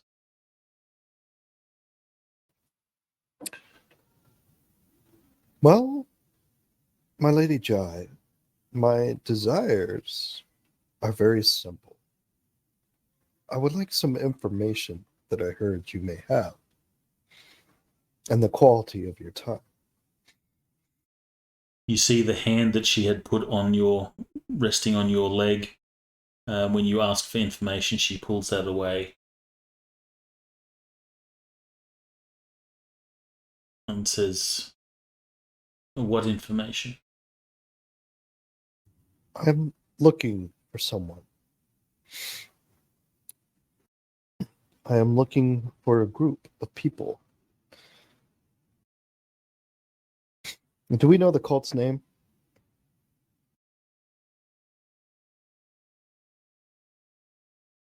Good question.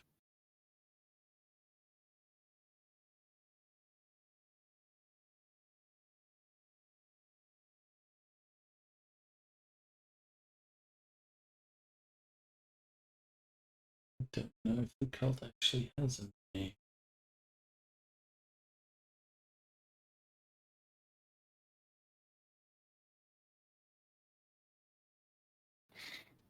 Okay. Well, in that case, If the cult has a name, he will tell you. Okay. Then I am looking for an individual named Rinshu. And I hear that he has gotten himself caught up in what some people may call a cult, but I think is more than that and has more to offer people than what a lot of people realize. Give me a reaction roll. You can use an influence skill here as a substitute if you wish. But you'll have to decide before you roll.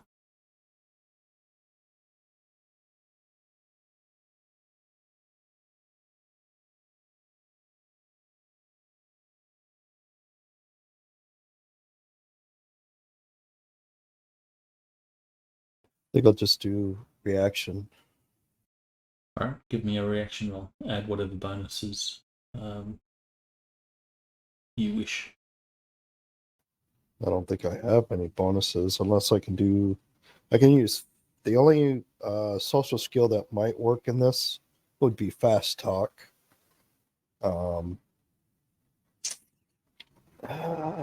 That's at 14. Would it be better for me to use fast talk or just regular reaction? What do you guys think? Your fast talk is probably more of a sure thing, but it is resisted. So she's, really good at it. At the social stuff, she might resist. But your straight reaction roll is kind of dicey. If you fail the reaction, your fast talk, you also get a bad reaction. That is the downside.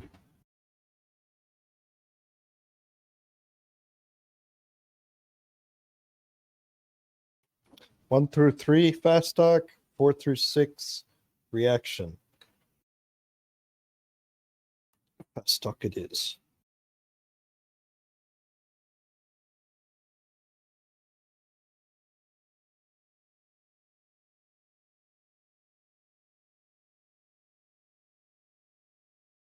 I suppose you could use streetwise in this case. Yeah, you could use streetwise for a good reaction 14. as an influence skill. So it's the same. Yeah, same as 14.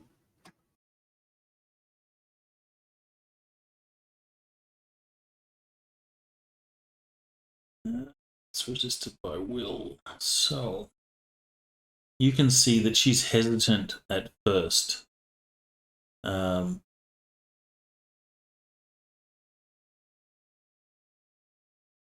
And then she says, I haven't seen him in several months. Give me a body language roll in the box, please.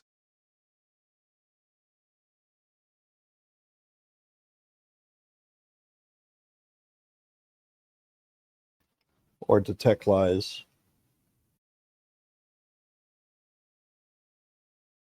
You get the feeling that she's holding back a little bit.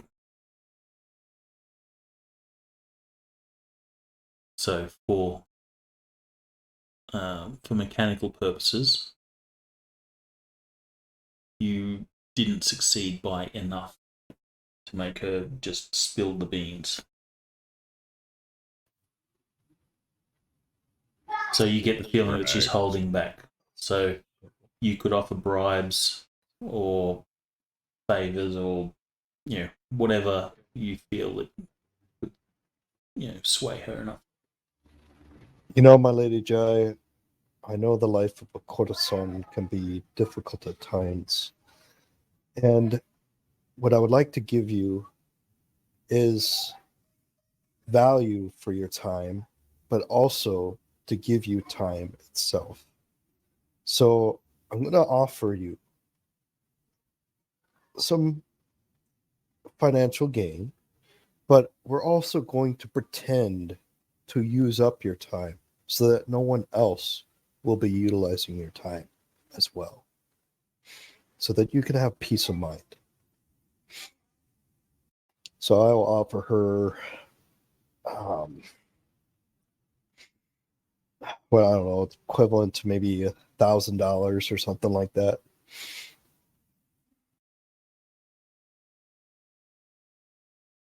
That's a +2. It depends on the cost of living, but I think that's twice the cost of living, so I think that's +2. So also what I'm offering her is basically we're going to pretend to be having fun when we're not. So she's not going to be bothered by other people. Yeah. So she says, you just wish to sit here. And we can pretend to have fun so that you can have some time by yourself, as long as you can provide me what information you can about Rinshu.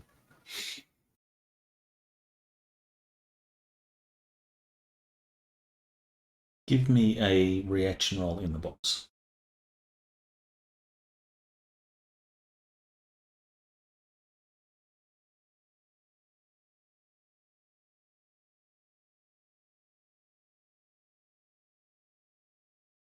She says, okay.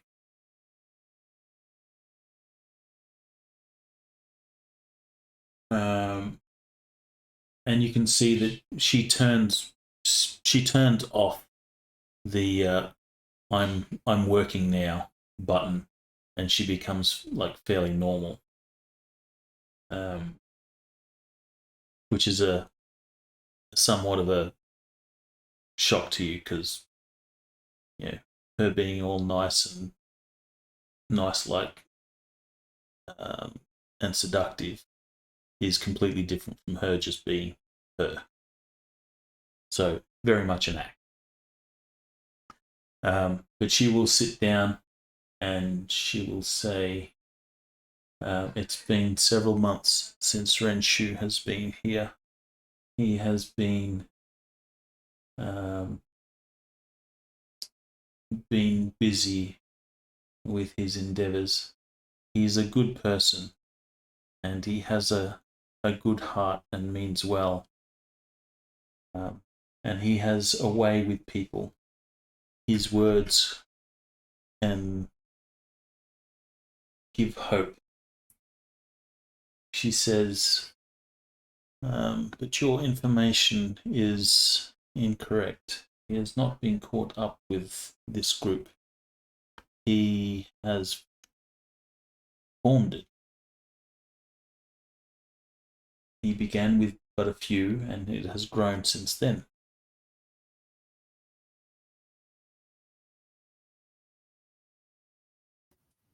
Do you know where they hold their meetings so that I may attend myself? And is there any way you can introduce me to Renshu? Says, I have not been involved with any of his activities, but there are some that come to Arrakis to preach on his behalf. There is a woman who goes by the name of Cyrin. She's seen often on the streets preaching the word of Renshu, or the teachings of Renshu. Perhaps you could speak to her.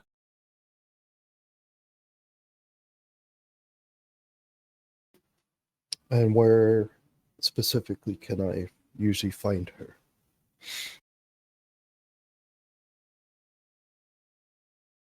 She sometimes comes to Arrakis, and she will speak in the markets, or you can find her in the village of Owen, or On. On, I guess. I think Owen sounds better.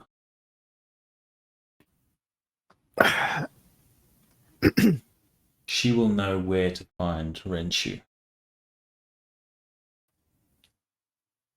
My Lady Jai, for now, let's just enjoy each other's companies and just talk about life.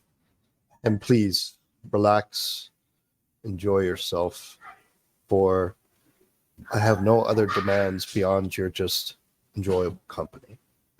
And out comes his guru. No. But I will pretend to talk about different things with her and ask her about her life and just have an enjoyable conversation with her. And if there's dinner, I will buy her dinner. Basically dote upon her and not the other way around to make her feel special. All right. Well, you will talk to her. She'll respond in just idle chat. You will see that she checks the time frequently. And when the time is up, she says, "Well, that is time. I thank you." And I thank you.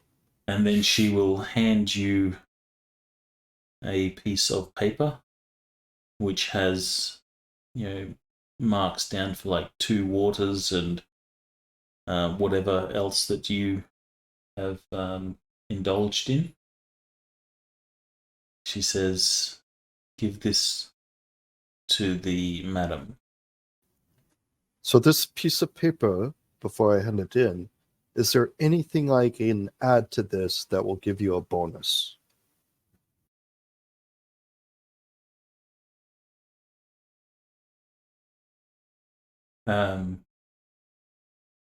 She says, "If you're willing to pay a tip, then arrange that with the madam."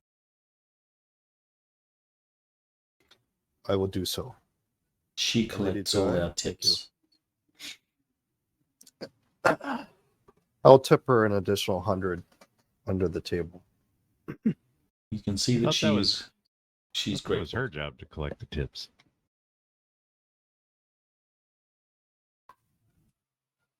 And I'll settle my affairs with the madame, and I will add another 100 on the tip as well. Okay, so she will take your money. You'll note that for the service that she provides, it is surprisingly cheap.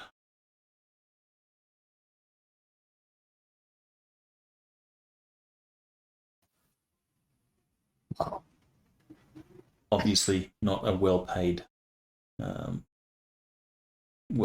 position. They prefer the term affordable. And she will put your tip aside in a special jar. And then she'll say, "I hope your experience was satisfactory. Please come again." It was Wink, wink, beyond nudge, nudge, expectation. I hope to come back again soon. Wink, wink, nudge, nudge, say no more. And I'll head off.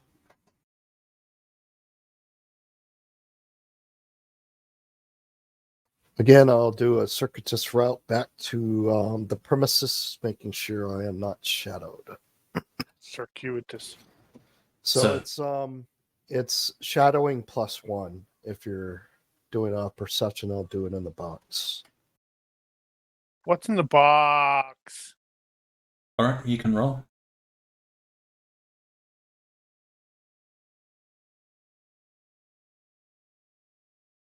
It does not appear that you have been followed. Doesn't mean you haven't been followed. It just doesn't appear that you haven't been followed. So from that, the important information is that he's not a follower of this cult. He is the He's founder. the leader. Yep. Leader.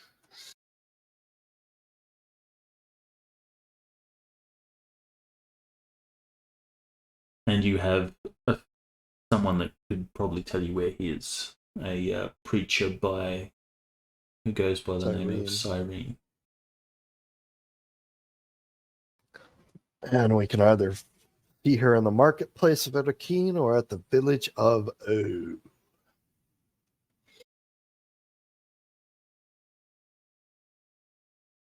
You had another contact, which was the Black Marketeer. Yeah, in Carthag, Meyer and Rocher. But after, so I will. Miriam Rocher. Yeah. So after getting back to them, I'll convey this information to Lord Tansa and the group.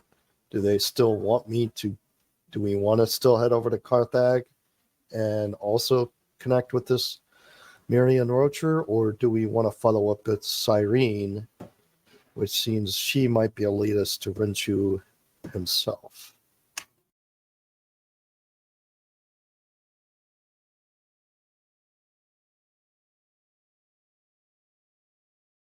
That's your cue, Ethan.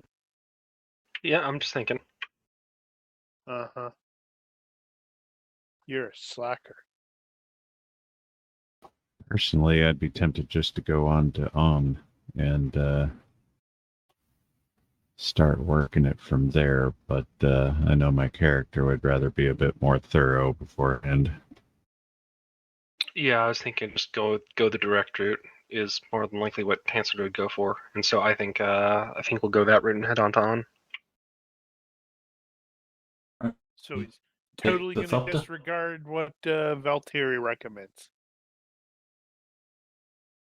I mean, That's the way to do to it. put it in so many words. Yeah, take the doctor. Hopefully they've, done some additional work on it while we were gone. Well, I mean, if we go in with the Thopter, just go right to it, then that might attract his attention, which may be helpful.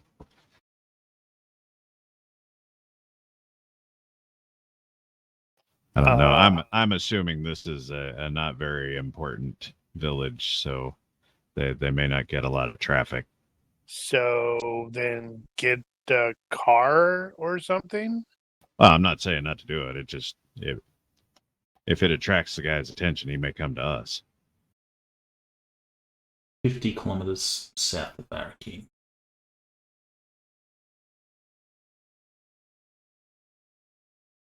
Wow, that would probably be the first dot. That one there. I shall name it.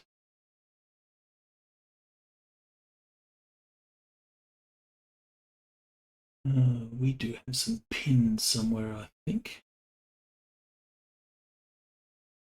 That's going to be Yeah, there should be encounters. assets?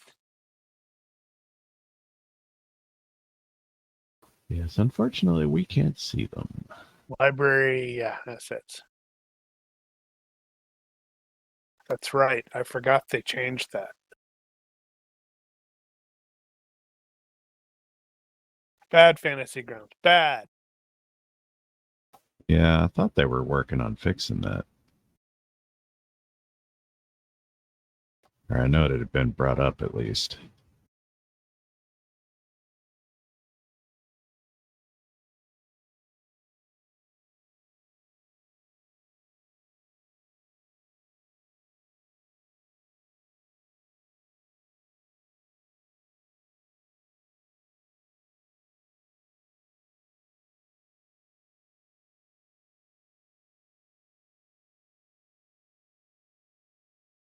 Do you guys see the pin?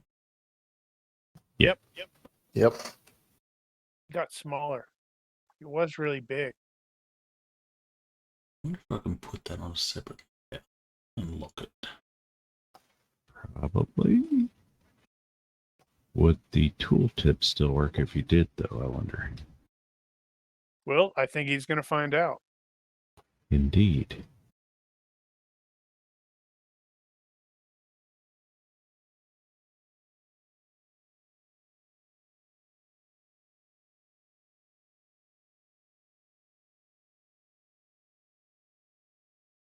Can you guys move that at all? Yes. You do it? No tooltip either. Huh? No, it's working. Never mind. I see what was happening. I had clicked off to the fantasy grounds to check something. Then I didn't remember to click back. Silly person. Meh. I'll work that out later.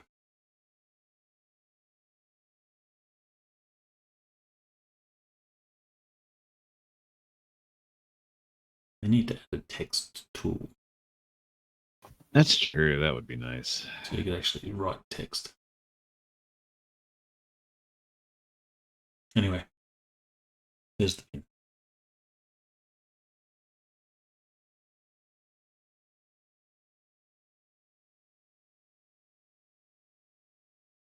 Alrighty. Are we taking people with us?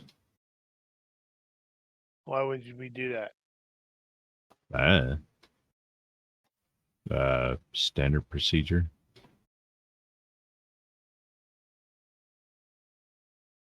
Three guards as usual. I wouldn't think any more than that.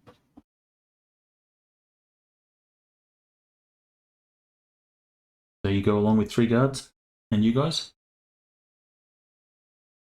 Kind of up to Lord Tanson, right? Yeah, I think the 3 guards is good. I can watch the Thopter at least. How big is this village? It's reasonably large. You wouldn't necessarily call it a city, but it's not small. So it's a town more than anything.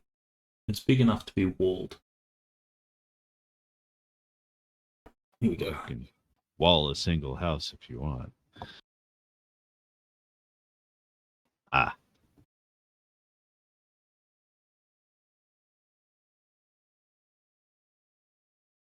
So this village or this town is a lot less in ruins.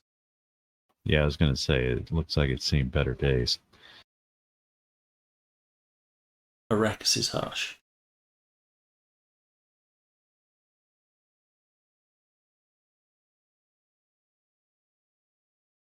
So, did you take the Thopter or the ground vehicle? Good question. Which one are we going to take? Thopter. All right. I'm going to crash it and kill us all. It'll be fine. Alright, roll flying. Oh, God. Do we not have a hired pilot? Oh, right. Never mind. I was like, oh, man, this is going to be terrible. I was thinking mechanic.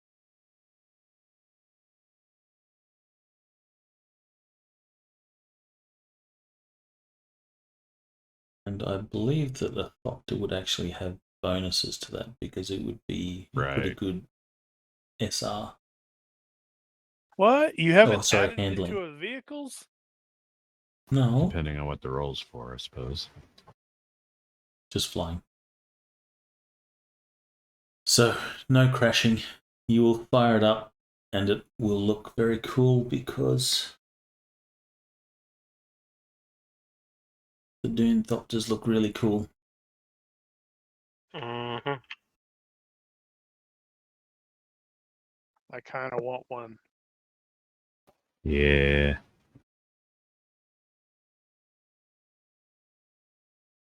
I wonder how difficult it would be to actually make something that flies.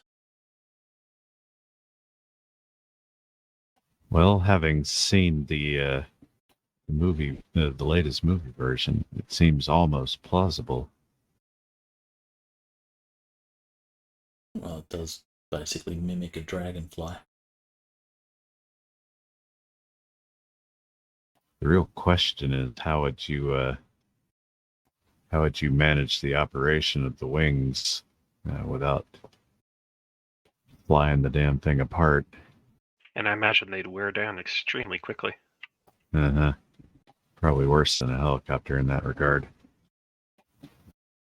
Yeah, combine that with sand and everything. Mm-hmm. In any case, you will fly to the village of Owen. It is a walled establishment to protect it from the storms that rage, or the sandstorms that rage on Arrakis. You will find a place to sit down. There is no established port or anything like that. So you'll find a place where there is sufficient clearing. Set down, and I assume that you will leave a couple of guards or the whole trio of your guards to watch the Thopter. Otherwise, you're likely to have Jawas start taking it apart. Damn those Fucking Jawas.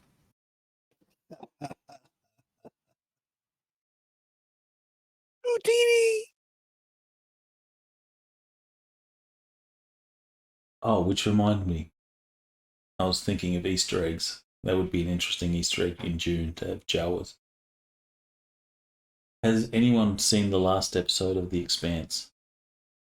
Not yet. I am 2 episodes behind, I think. There's an interesting Easter egg. It's not a spoiler, but when you do watch it, have a look at the names of the Marines. Right. Yeah, I think I Oh. saw that show up on one of the sites that I go to. They're like, look at this. And they have like Carathrace and Sea Shepherd and all that stuff. Vasquez, Ripley, Hudson, Hicks. As you do. It was rather cool. Anyway, moving on. So your arrival does not go unnoticed. People turning up in a Thopter usually means something important is going down. So you'll step off. It's just us. Into the city streets, and you will look around and you'll see that people will be sort of noticing without actually trying to make it look like they're noticing. You imagine when the Harkonnens were here, if anyone sort of looked too hard, they'd probably, receive a beating, what you're looking at sort of thing. So that behaviour hasn't changed.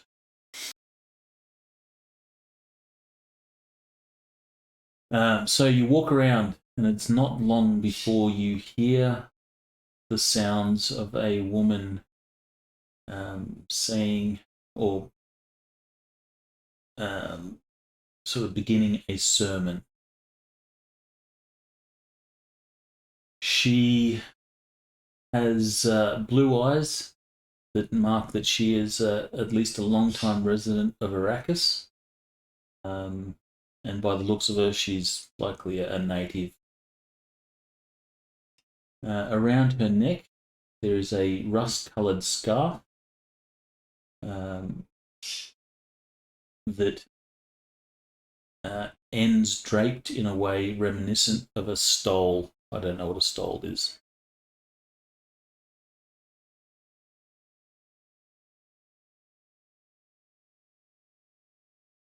They're I think referenced all that's the a time. clerical thing. Yeah, they reference all the time in Wheel of Time. Oh, Funny that. yeah. Oh, God. Why did you have to use this? Wheel of Time. This show was a shit show.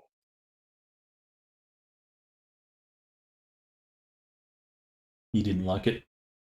It fucking sucks. Yeah, don't Yeah, get they them could have done started. better on that one. Do not get me started. I will rant for hours and hours about how Amazon raped that stuff. I don't know if it was Amazon. It would have been the production house that did it. Amazon just paid for it. Well, So fair Amazon enough. is responsible. Yeah, and Daniel's right. Basically, if you look at Soul or Stole, it's basically the big scarf thing that priests wear. She says, hear me. Open your ears, open your eyes, and turn not away from the truth. From 1,000 light years away, they move us like pawns. We are their toy soldiers, forced to fight in their wars, forced to harvest the spice they squander for their greedy gains. Without us, they would have nothing. We keep the heart of the known universe beating, but do not despair. What will happen has already happened, and we can choose to embrace it, to face it, to live our lives as free people, to stand against the tyranny. We have a savior. Here with you is the Mahdi, the water The Dragon bringer. Reborn. He who comes with the dawn. The one who will lead us to paradise. Open your ears and eyes and join his cause. For together, like an earthquake, we shall change the landscape of Arrakis. We shall overthrow these kings and queens of the universe and claim that which is rightfully ours. You will see that there are some that sort of stand around and sort of listen to her sermon.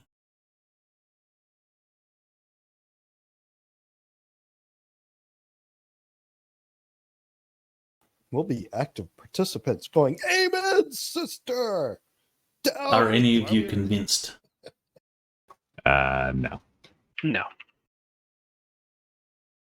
No. We know what the effects of spice are, so there's a high probability that Renshu has been taken a bit too much of it and maybe has seen things.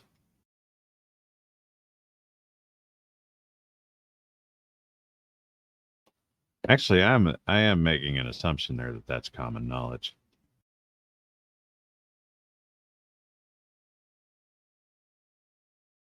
Yeah, I'm barely even paying attention to her. I'm watching everybody else to make sure nobody goes for my principal.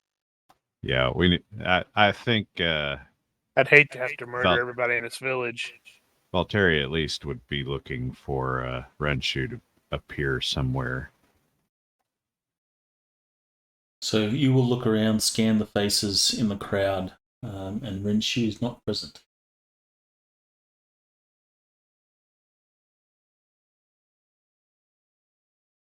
Well, at the very least, we're learning what the tenets are. Slowly but surely. So once Cyrin is done with her teaching, then we'll approach her. So she will finish her sermon. She will say, blessings upon you and all that stuff to a few people.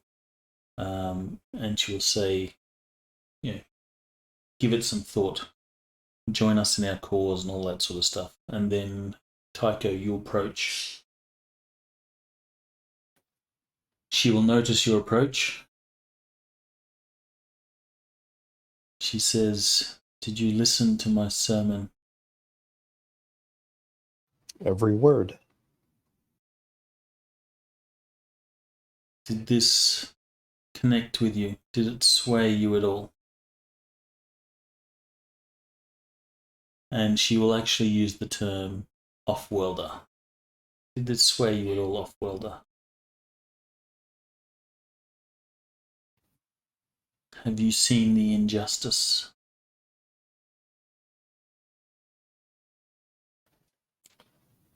I can't say that I have, but I would like to know more. He's looking for the "Would you like to know more?" button.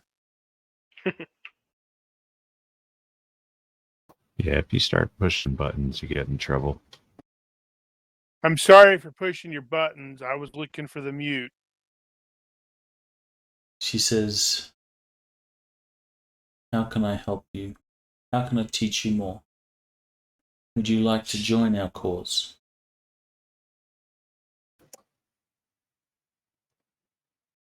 Did she ever mention Renshu during her speech?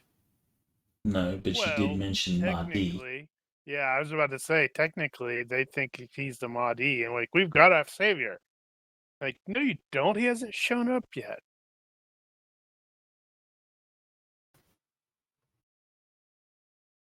Actually, how did she describe the Mahdi? Did the And- rest of you come up with me, or are you all hanging back? Oh, I'm hanging back. So it's on me again. All right, let me figure this out. Well, Well, she he described just him happened as to be like the guy who savior. stepped forward. If what you say is true, then I would like to meet the savior.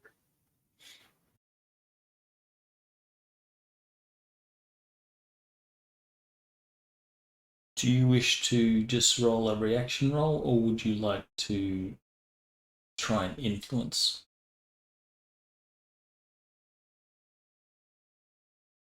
So I guess you could use fast talk. The other option is I could maybe use an acting role and act like a potential supplicant.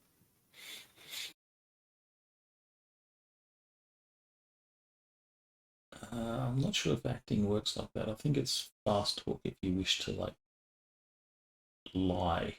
Yeah, acting is long term. Like, if you're doing that stuff for multiple days and weeks. Well, am I lying? I do want to meet the Savior.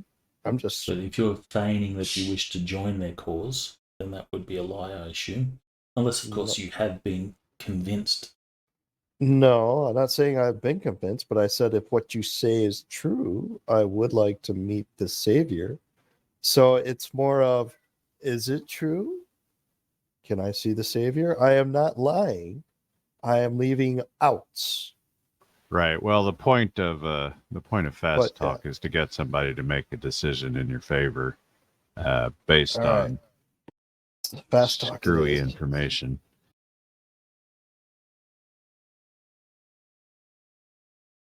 And then he promptly makes it by 6.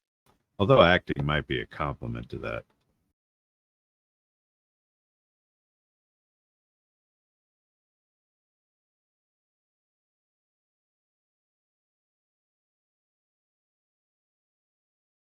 She will say, of course, you need confirmation. Please, come with me.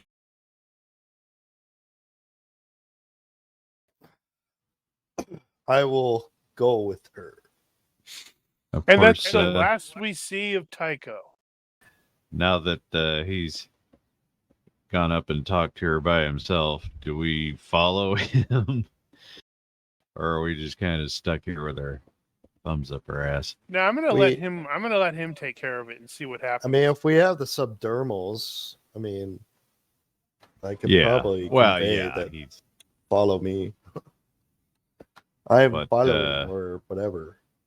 No, Atticus is obviously going to stick with Tansen, but what is Tansen's inclination at this point? Now that we're just standing around.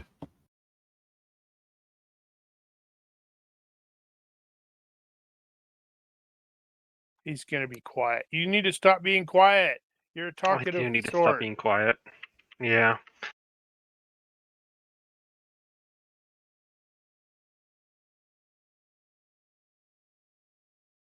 And then he goes back to being quiet. Uh-huh. I'm not good That's at pretty thinking out lame. loud. Should think out loud. She starts walking away, Tycho. You will follow. Then she stops and sort of turns and says, "What of your friends? Do they wish to come?" And you see that she sort of looks over to where the rest of your group are standing. Let me ask. She says, "They are your friends. Are they not off-worlder?" They are my friends. Let me ask if they would like to join us. Is that okay with you? Of course. I don't recall being his friend. I will wave everybody over. In a very loose sense. What do you mean, friend? And Valtteri, you would probably realize that you guys stand out a little bit from the rest of the people here. Yeah, I think we're Atticus kind of absolutely used to stands out because he's got that quirk where he's a dead giveaway. He's a bodyguard and he looks like a bodyguard. Okay, well, Tycho's waving you guys over. What do you do? Yeah, no, Valtteri is definitely going to go along. Yep. I don't know about Tansen, though. Yeah, Tansen will. Okay. Which means Atticus will. By default. Maybe I've been paid to betray you guys. you will follow this woman, and she speaks, calming, or the way her tone is calming and reassuring, and she speaks like she's very hopeful. Her words are somewhat trying to sway you to her cause, it's just like idle chat about the injustices and how the Mahdi will deliver Arrakis and all that sort of stuff. She does not mention jihad or anything like that, or any sort of violence, which I don't know if we had established whether you know the legends or not. I don't think so. But she doesn't speak of any violence, and she comes across as, very hippie-like, peace, love, and all that. Oh man, we're gonna have to whack her because can't have hippies. This man's Does culture. does she seem to be lying at all? Does her body language seems to be reserved or at all? No. She is well and truly a follower of the cause. So She she hasn't believes drank the Kool-Aid. She's like mainlining it. She's pouring out the Kool-Aid. she definitely believes what she's talking about. Random daily comment is it wasn't Kool-Aid that was at that Guyana. Really? Yeah, it was like an funny. off-brand fake Kool-Aid sort of Oh, thing well. that they just call Kool-Aid. Well, that's like calling all sodas Coke. Is there any questions that you have of her during your walk to wherever she's taking you?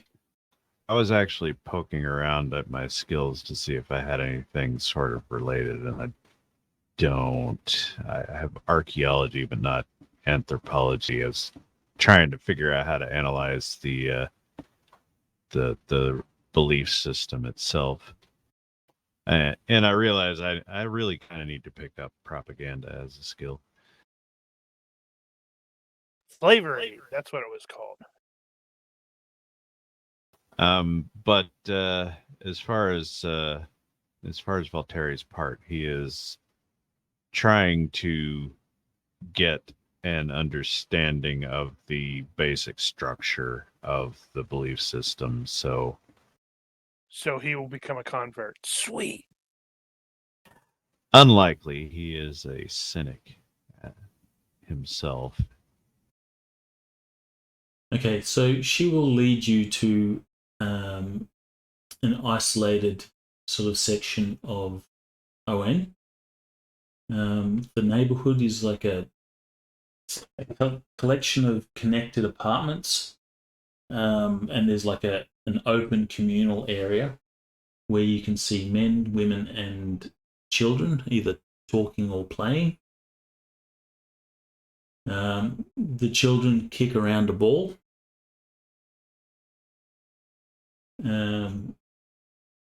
There is probably, you estimate, actually, let's do an intelligence analysis roll for that one. So someone with a skill can roll. You would estimate probably in the vicinity of 70 to 80 people inhabit this section. And like the rest of the village, this is made up of natives, some long-term off-worlders, and probably some Fremen as well, or Fremen that have left the Sietches to come live in the villages. So there's a mix. They all wear these rust-coloured garments. The entrance to this commune is there is a few men and a woman there near the entrance that sort of guard the community. While they're not standing guard, they are, they're in the area, obviously, as guards.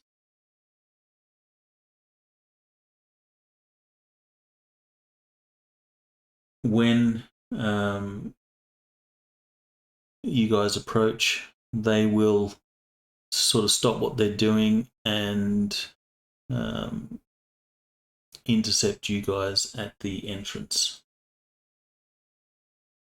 The one of them will ask Cyrin, "What is this? Who are these off-worlders?" And she will say, "They are people that wish to learn more of our cause. This one wants to meet the Mahdi."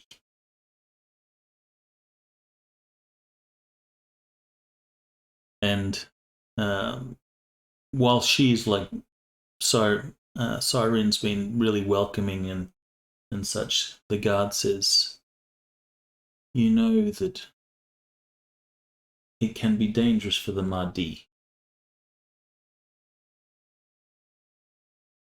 He will not see just anyone."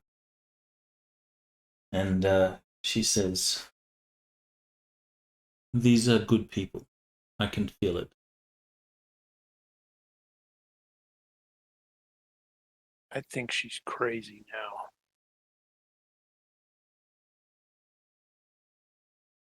Crazy is relative. Technically, we are good people. We're here to help, Friendship. I'm not Atticus is not a good person. I'd talk about this in like a general sense of the term. We're here to help. We are. And she will even say think that Mr. Beheading over there is probably not a good person either.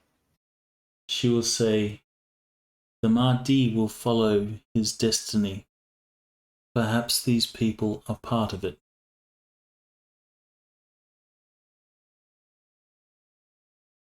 I think that is a true statement.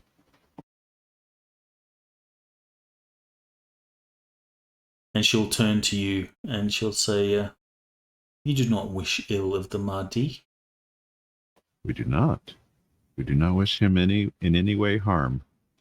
This is more where Lord Tansen should speak. Yeah, well, getting him to speak. Because he's a slacker. You will note that while she's convinced, Cyrin's convinced that, you guys are all good, the people at the gate are a little bit more suspect. And I am yeah. probably not helping with, just the way he looks. And I'm assuming none of you have, big guns or anything like that on your person. Nah, Maybe probably just a blade. Just If I need a gun, I'm going to take it from the guy. Just the basics, yeah. Now, Valtteri, I specifically wanted to observe the men in the commune and get a sort of body language sense from them. Are they aggressive or passive? Do they all look like they're fighting shape, or is they really just kind of average, that sort of What thing? skill would you use for that? Probably. I was thinking body language. Okay. Either that or IQ, I guess. Or you could tradecraft it. Get you there, I suppose. Yeah, tradecraft might have worked there too. Alright, so there's a mix. There's definitely some people that are in fighting shape. But there are some that are clearly not fighters. They're, those that are fighters are probably Fremen that have left the Sietches. Mm-hmm. But yeah, there's a mix of people, but the environment seems very relaxed and welcoming. Just as you're sort of watching, and because it'd be interesting to see Atticus's reaction, the kids that are playing, kicking the ball, there's a wild kick, and the ball sort of comes to a stop at Atticus's feet, and a kid runs up to Atticus, and sort of stands in front of Atticus, looking at the ball, somewhat intimidated by his stature. The ball is at your feet. What does Atticus do? He reflexively whips out his sword and stabs it. Well, Kid's probably about 8-10 years old. Dirty. Also wearing the rust-coloured garbs.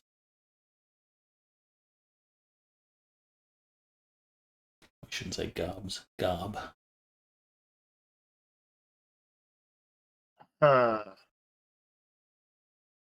let's see. He has callus, so he doesn't give a damn about that stuff. But he doesn't have. I want to say is it cruel? No. Sadism? Sadism, yeah, that's so he doesn't have that, so he's not going to just whip out the blade and pierce the ball. Probably just gonna kick the ball back, and it's gonna miss the kid and go sailing somewhere else. Because I don't have any sports, and I'm not particularly good at that sort of thing.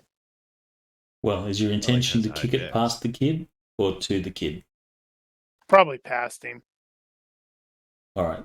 So you will kick the ball and it'll go past him. The kid will look at you and go, "Dude, I was right here." He gives you that look. He doesn't say anything. And then he runs off after the ball.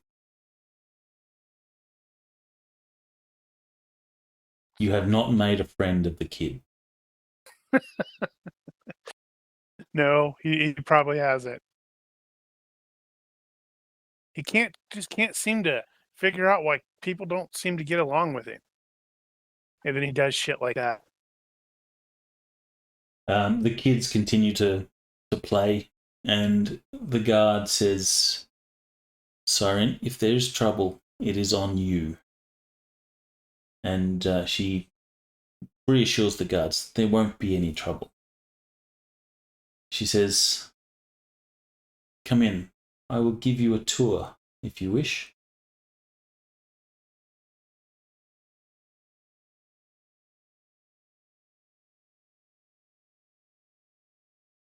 So she will then take you around this place, and you'll see that there's a mix of people in here.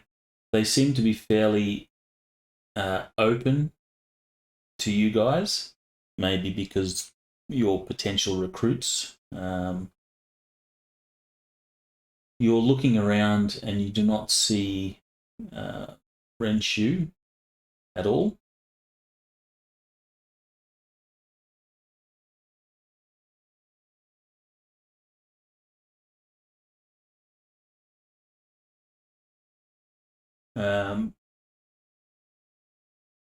Is there anything in particular that you're sort of looking for as you're being led around this place?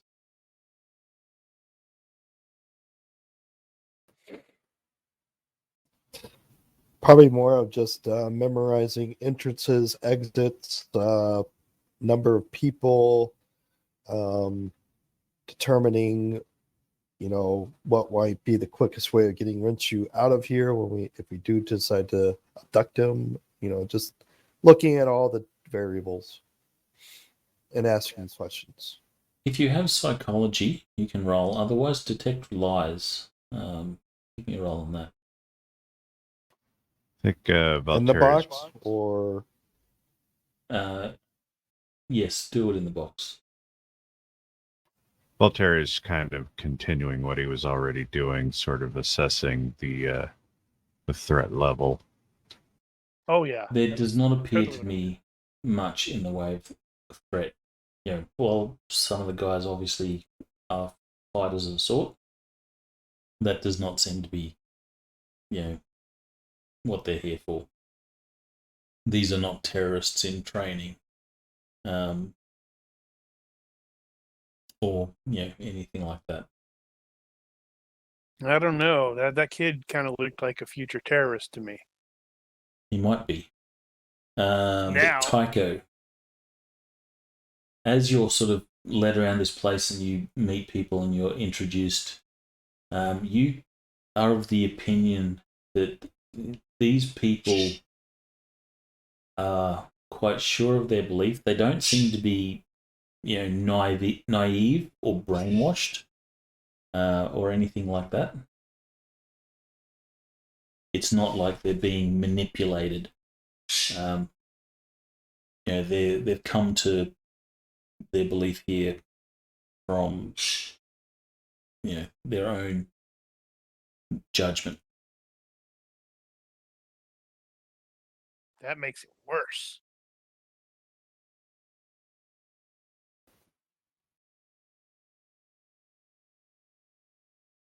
And there is like talk of injustice and stuff like that. Yeah. They keep using that word. You will hear that some of the followers, they will deliver water to thirsty people. There's stories of them fighting off criminals and people that have been trying to exploit other folk. So they're somewhat active in that regard, trying to be good people and trying to make other people good people. Do we get a sense of what the injustice is that they're railing against at this point? Does it sound like it's just general Harkonnen standard operating procedure? Or is there something more to it? That, and that the people of Arrakis have been exploited for millennia for the spice. Yeah. The universe is cold and indifferent to the plight of the people as long as the spice flows. The spice must flow.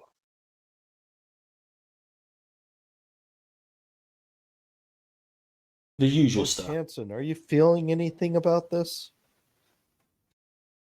Do you want to speak up out against this injustice? Do you want to use some diplomacy? Speak on the behalf of the houses? Tell them about, how House Atreides will be their savior? Actually, you kid, but I think Tonson would probably be well served here to try to convince him to get an audience with Renshu. I think that's probably a thing he could do here. If he speaks, I don't know if he can speak. He lost, he lost his tongue somewhere. Somewhere along the way. Ah!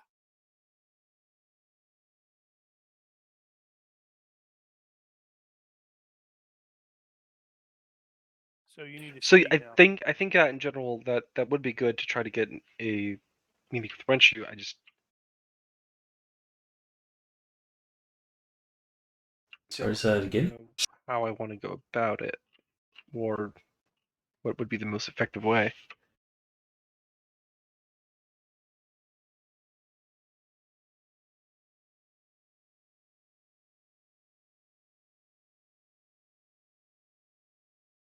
Well, he has thus far been pretty direct. Maybe he just take the direct route and be very friendly about it and non-threatening. That's probably my fault, isn't it? That he's like super direct about everything. It might be. I don't know. You say that, and what's Atticus' trademark move but a feint? After your tour, Cyrin will invite you to join them for their evening meal. And you will see that in the sort of large communal area, tables have been set out, and food's being brought out. Lots of green, lots of greens.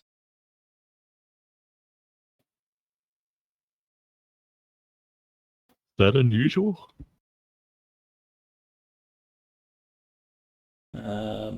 Probably not. Your characters would be more accustomed to, some proteins there from like animal proteins and such, but their diet seems mostly, vegetarian. Yeah. They're monsters. You would also imagine that that's probably largely because, like, meat would be hard to come by here on Arrakis. Yeah, That I would be think that. imported. So it would be an expensive luxury. Unless Something that you clone it. guys aren't short of.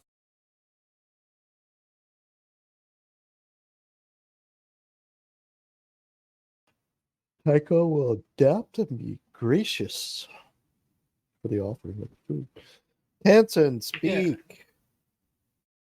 You guys were covering it. It's yes. That I was going to agree, and you already said yes. So if you agree, then others around, they welcome you to the table. A place is set for you. They make room, and you will see that the other followers will, begin to sit down, and you will partake in the meal. There is a bit of interest in you guys, so some of the followers will ask, "What is it you do? Why are you here on Arrakis? You are clearly off-worlders." You'll notice that of these people, most of them have, blue eyes or varying stages of blue eyes. There's very few that aren't, at least long-time locals. We really didn't discuss before we got into this that who we were going to say we were, or whether we were just going to be straight up about it. We're farmers. At this point, I'm thinking we're just straight up about it, accepting the whole kidnapping thing.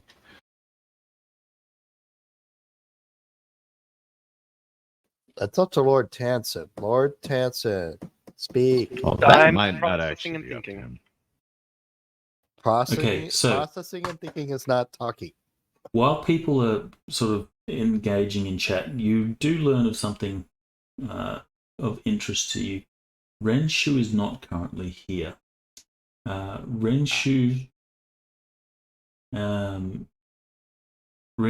has gone into the desert.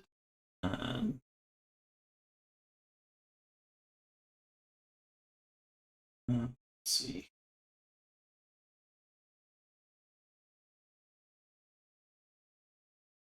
You have to finish your statement. Yeah, just 1 second. 1,000. One Mississippi. He's gone into the desert to drink the water of life. Yeah, it's not going to work out too well. That is not going to work out for him at all. He's not going to try and fail.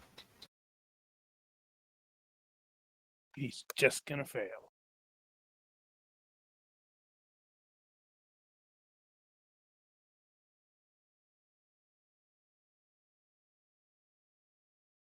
Okay, so Renshu has ventured into the desert on a sort of vision quest. Probably the best way to describe it. Right. To get in touch with himself, the universe, so that he may better foresee the future. And you will also note that people do talk of him as a prophet, and they will tell you stories where he has actually correctly prophesized events. I don't believe them. I think they're full of crap. Well, are those events really? Is there room in their description of those successfully prophesized events for doubt for a cynical person? How would Valtieri work that out? Well, it depends on the situation. Give me an IQ roll. I guess I would say that if it could be it's the level of how coincidental could it be that somebody could have quote unquote predicted it. What was the roll you said? Just IQ.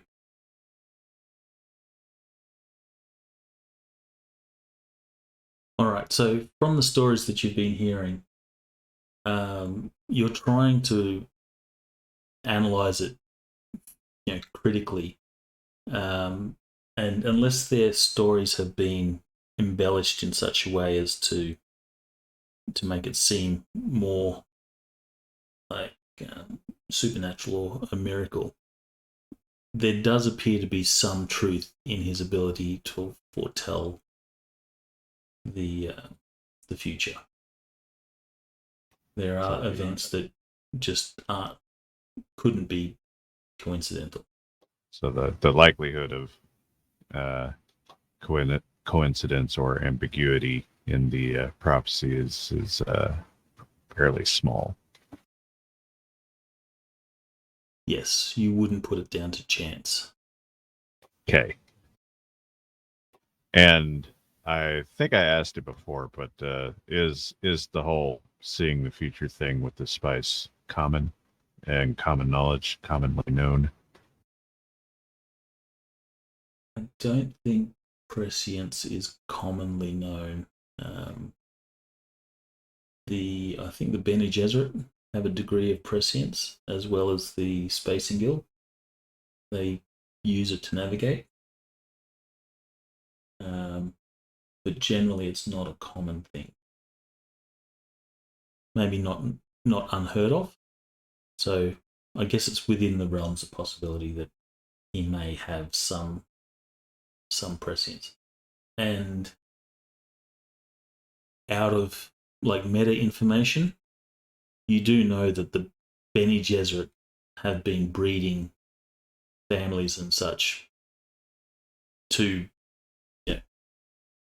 bring on, Right. to make them the Kwisatz Haderach. And Give a dog a bone. That is definitely not common knowledge as far as I know. Right. Right. And this guy's mother was certainly Bene Gesserit. So it's quite possible that he's part of that breeding program. So, it wouldn't be unheard of sense. that he has some sort of, in quotes, power. Has anybody at any point said Renshu? Yeah, they talked about him. He went Okay, out good. into the desert to go find himself. The question with regard to him running off is, did he go with anyone? Or did he take anyone with him?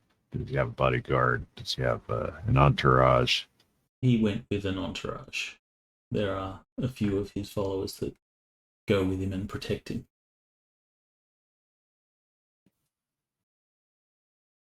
So you do learn he is due to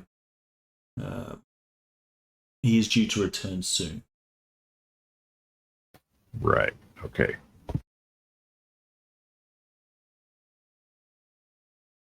So do we wait, or do we try to convince them that we need to go meet with him now? I don't know how you would convince them of that. And It'd if be he's just more of- wandering the desert, then they might not be able to actually lead us to him. I mean, it wouldn't hurt to ask, but I wouldn't necessarily expect them to be able to. In which case, we may just need to see if they can give us some quarters for until we can meet with him. Well, don't really need that. I mean, we're only 50 kilometers away from the villa. But if we're pretending to be potential supplicants, us leaving and coming back is just not helpful. I don't know that that's necessarily. I mean, if you just wanted to stay here, that's not a terrible idea, but I don't know that we all need to stay here.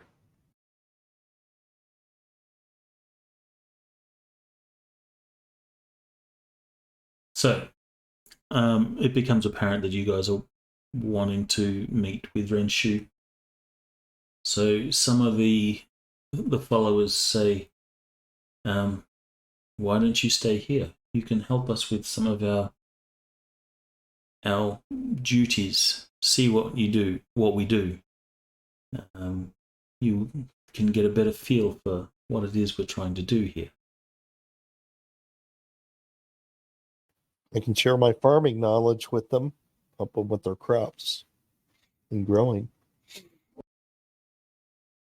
Now, this is definitely a decision for Tonson to make.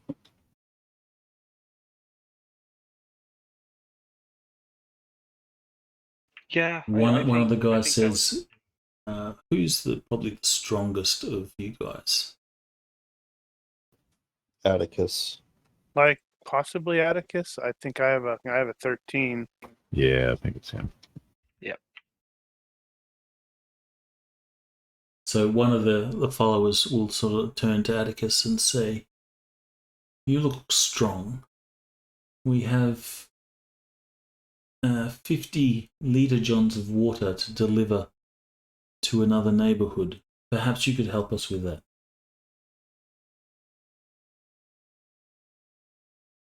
Perhaps. There is a water seller there who is trying to sell to the neighbourhood at ridiculous prices.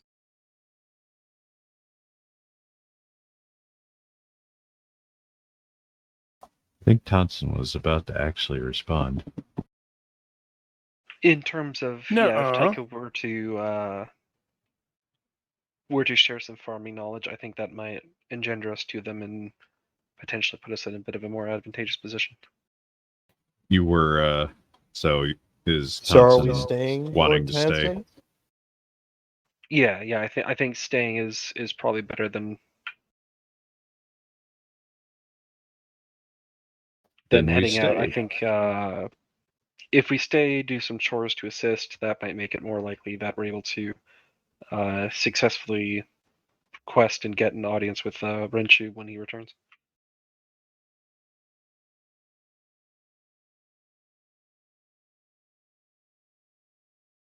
All right, so you're going to stay? Yes. These people will then offer you some quarters. They're adequate, but certainly several orders of magnitude below what you are familiar with. Not surprisingly, this is not a 5-star establishment. But they put you up with some lodgings and will look after you with regards to food and stuff like that. Now, there are a bunch of chores that they need to address. So I will let you pick your various side quests. And I'll just run through them quickly, as you will Side learn. quest.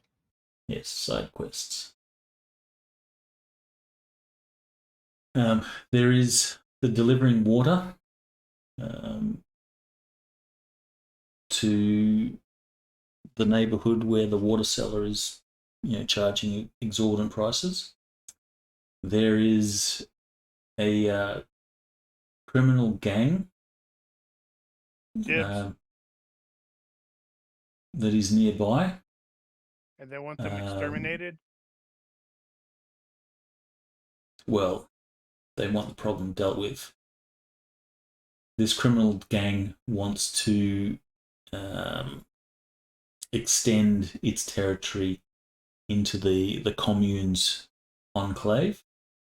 You know that the people, or Renshu's people, they have no desire for conflict, but they don't want to be pushed around.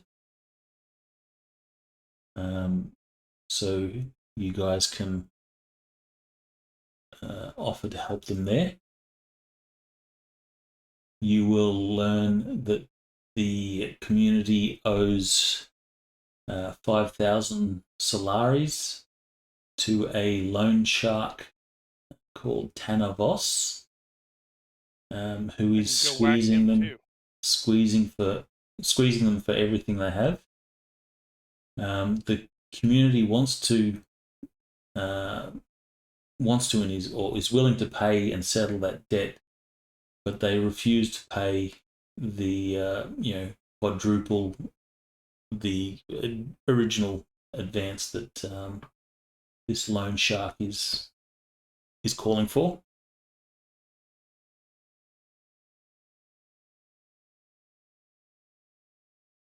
There is a couple of followers that have a meeting with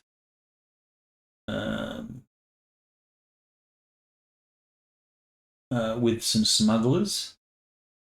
They intend to exchange some Solaris for spice, and they would like some escorts.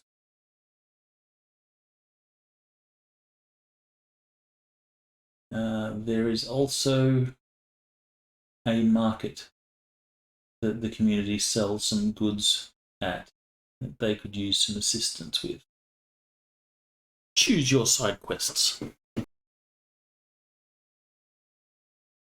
So we send Atticus to wipe out the crime gang. We send Tycho to behead the loan shark. Yeah, I totally sort of see these people. These people are like, yeah, deal with this. We want to be polite. And, me and Tycho come back drenched in blood. We're like, how was it? Yeah, it was fine. What did you goes to do? the market. Tansen and Valtteri can probably take the water to the market. Yeah. Because Tansen cannot do anything alone. Someone has to be with him as a guard. Yeah, I'm not sure if I trust Valtteri to keep him out of danger. Well, then I can go with you to the no. crime gang, and I can totally stay back. I promise. Not gonna happen. Valtteri is his role is anti-assassin, so he might be useful for getting Townsend through the market.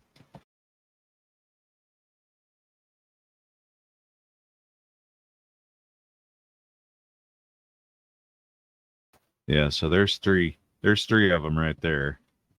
And of course, you don't need to offer any help at all. Well, of course we will. We'll be bored otherwise.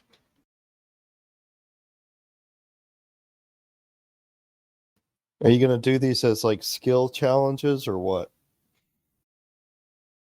It depends on how detailed you want to get in your side quests. I think mine can be relatively simple. I'll use Streetwise to figure out where he is, use Stealth to sneak into his premises, and then my garrote to wrap it around, and and then either A, drop the loan, or I pop your head off.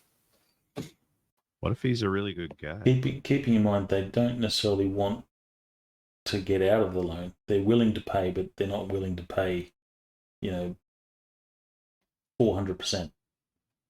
So then Well. I have them give me the 5,000, and I'll offer it with the garrote around his throat. Take this and drop the loan, or I pop your head off and I give the money back.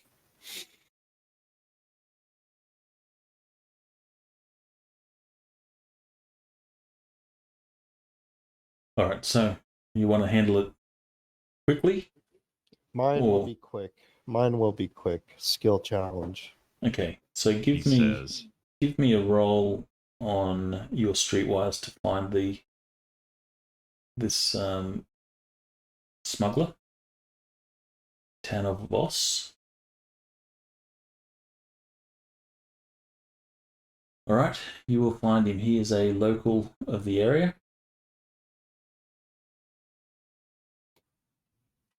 He will see you. He does have a bodyguard there with him. I'm not there to go find him. I'm looking for his home. I'm gonna sneak into his home. It'll be more of a night quest. All right, give me an IQ roll.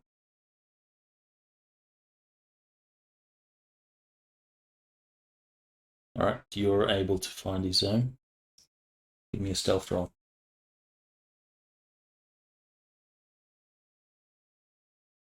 You're able to sneak into his home. Give me a lock picking or some sort of breaking and entering roll.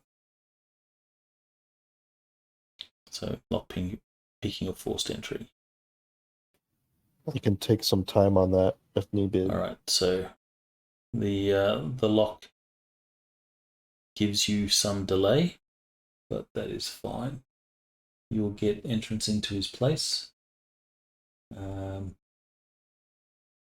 Then he will come home. What is your intention? Basically, I'll sneak up behind him when he's alone. I'll wrap my garrote around his throat, and then we'll have a short conversation. Are you using the monowire garrote? This time, no. I'll use a... Do you have a normal garrote? I do have a normal garrote at this time. I'm thinking about that because can I use a monowire garrote and not do damage? I think that would be very difficult. how good are you? I'll use a normal garrote. Actually, no. You know what? I'll just put a knife up to his throat. Okay, give me an attack roll with a knife.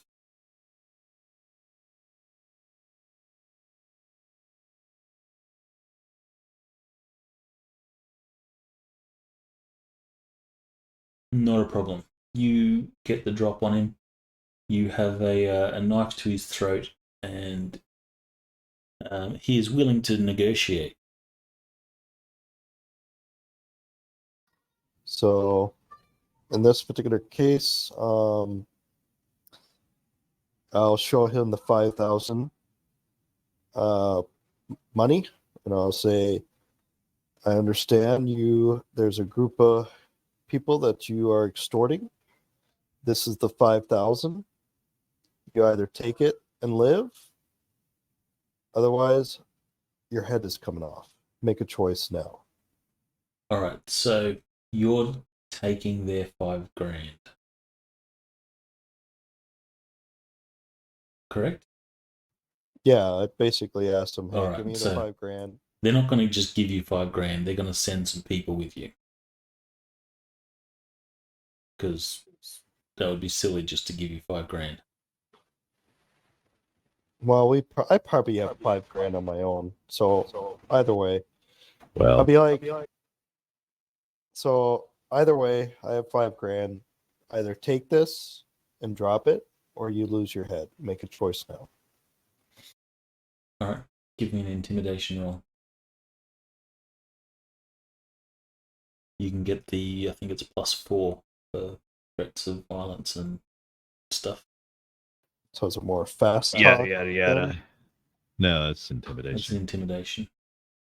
I don't have intimidation. You don't have intimidation.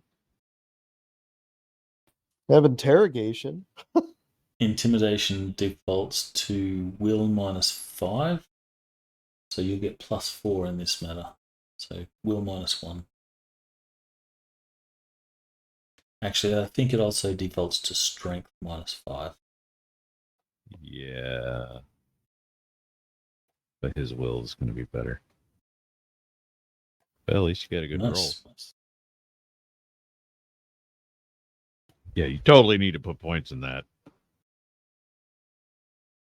All right. So the guy will accept the $5,000 and consider the debt settled. He does not want to lose his head. And I'll be like, I was not here. You did not see me. All is forgiven. And it would be And I unfortunate will- if you had to come back. And if I ever come back, there is no negotiation. Your head will be gone. Do you understand? Yes, of course.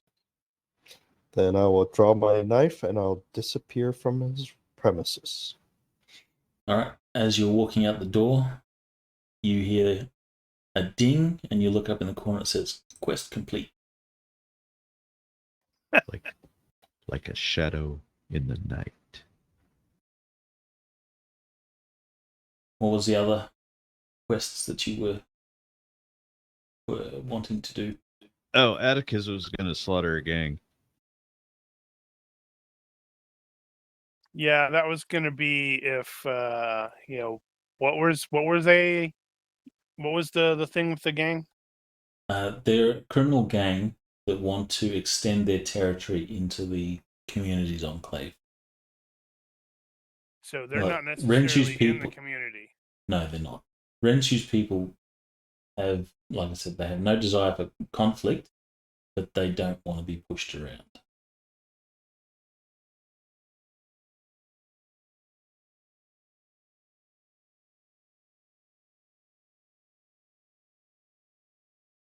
Yeah, so I'm gonna find out as much as our information we have about the gang, and if they know where they're at, then I'm gonna go there and politely ask them to butt the fuck out. And if they say no, then I'm gonna have to kill one of them, or 3 of them, or 6 of them, or something like that, and then ask again.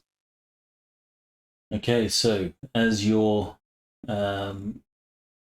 hearing word of this, it would just so happen that there is a bit of a commotion. This is like the next day or something. But there is a commotion at the main gate, and the people that were sort of loosely guarding it, you can hear sort of raised voices as you'll notice a bunch of people just sort of push in past them. You know, they're saying, "You can't come in here. You're not welcome here," and they push in past them. If they're identified as the people in charge, I'm gonna plant myself in front of them and just say, no, you're gonna turn around and walk away, and you're gonna keep walking, or we're gonna feed the sand. All right, so you will be quickly informed that these are the criminals that they've been talking about. There is 4 of them. They seem particularly intimidating. Things escalate as the one of these guys pushes one of the guards to the ground. Yeah, like I said, he's just gonna walk over there and say, stop, you're leaving, either on your feet or on your backs. Make a decision. Does Atticus have the what is it? The free intimidation roll just by looking at you? Fearsome stare. Fearsome stare. No, I thought about getting it, but I haven't gotten it yet. I should get that because my intimidate Well- isn't great. He's using his words here anyway. All right, so the guys will look at you and they will say, "Who are you? New recruits? You should stay away from this place. There's no hope for these people. He's going to They're interrupt. And losers." say, he's going to interrupt with a 10, 9, 8, and you just start counting down. And the guy will say, "And what happens when you get to 0? You die. All right, give me an intimidation 5, roll." 4. Okay, let's see. You get a bonus I get, for callous on that, don't yeah, you? but I think it's only +1. Well, still. You're also threatening harm, so that gives you pluses. Well, it's not. Well, depending on the situation, I guess. He is not small either, so he looks Well, the part. It's just, it's just right now just with the +1, and I've only got a 10 in intimidate. Let's see if it matters. Also, he looks like a Hey. bodyguard.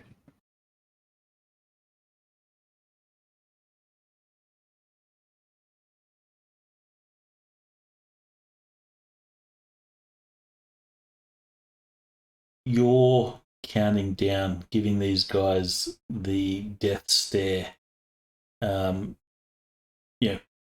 By 8, 7, 6, they're going, "You're not going to do anything about it." But then you keep counting and you get more serious, and you can see that Shit, he's doing murder math. Yeah. you can see that as you continue counting unflinchingly, they start to get concerned. And just before you get to 1, they say, all right, we're going. And you're not returning. They will back off. And they'll sort of look around this place and to all the people that have sort of gathered. And they'll say, "This is not over. You all hear that?" And they will back off and leave. I think I'm going to have a disagreement with that fellow. I don't think he understood. Nope, that's why I have to go to their territory and kill a couple of them and say, "Now, do you understand?" Crystal.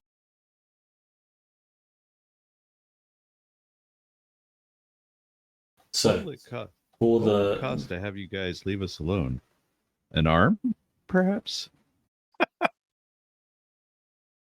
so for the moment that is dealt with, is Atticus going to follow up?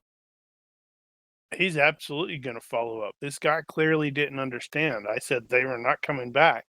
And this dude said, "Oh, this isn't over." No, no, no, no, no. That's not what I meant.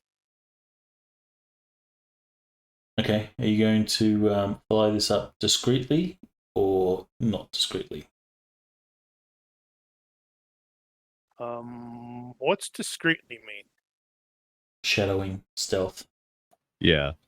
Atticus doesn't do discreet. Yeah, I could do stealth.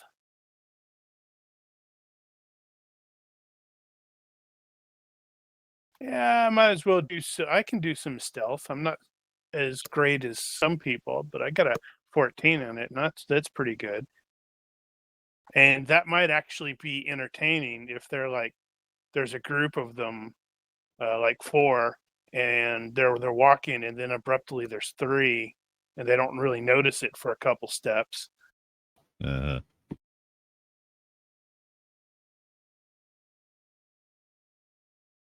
Keeping in mind, murder is still a crime, all that sort of stuff. Yeah, but they're criminals. So if you do murder, they will. It should be discreet. In that case, I'm not even going to bother with stealth. I'm just going to follow them.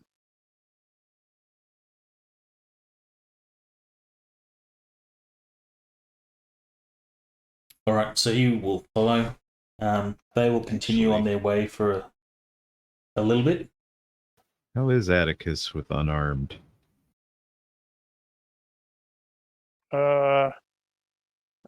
14. So you could do it. No, I'll just follow them, and they're criminals, so they're gonna overreact and come at me with a knife or something, and then it's self-defense. He drew first. I shot him. It was justified. All right, so they will continue, and then you will follow. It's not long before they walk back to their clubhouse or whatever, and then you're not dealing with 4 people. Now you have roll a d6. Plus, your club is on fire. Sweet. It's a workout. All right, so you have 9 people. These guys do not look like hardened fighters or anything like that, so you're fairly certain that you could Kill them all. kill them all and still not break a sweat. Literally, since 10 seconds is when you take 10 seconds is when you take your first fatigue. So you could probably take them all out within 10 seconds. The question is, does he bother turning on the shield? Well, if you recall, based off of his instructor, the guy insisted on teaching him without the shield. So the shield is like, oh yeah, I should turn on the shield. Presumably after 2 or 3 people were on the ground. All right, so now you have 9 people, and they will confront you. And their bravado has obviously gone up a few levels now that they've got some numbers behind them. Right. Little do they realize that you still outnumber them 1 to 9. it's like, we outnumber you. And I go, yeah, but I outclass you. No, this is one of those where it's like, I isolate the guy that I was talking to before and straight up state, perhaps you misunderstood. When I said this was over, I meant this was over. You leave them alone or I kill every one of you.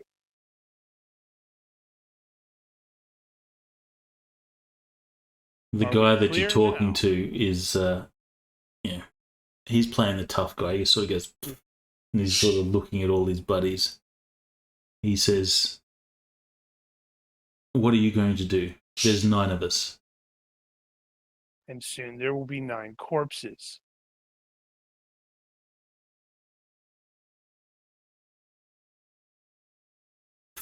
Like you could take us all out. It's a shame there's no Gina's badge or something identifier. I'm trying to be polite. My lord would not appreciate me murdering you all on the street. Well, I mean, Hey, you're not here. I'm presuming. Yeah, your grandma did say try to keep from doing something dumb. Straight up murdering everybody in the street might be considered kind of dumb. I suppose. So the guy that you've been talking to, it's almost a challenge to his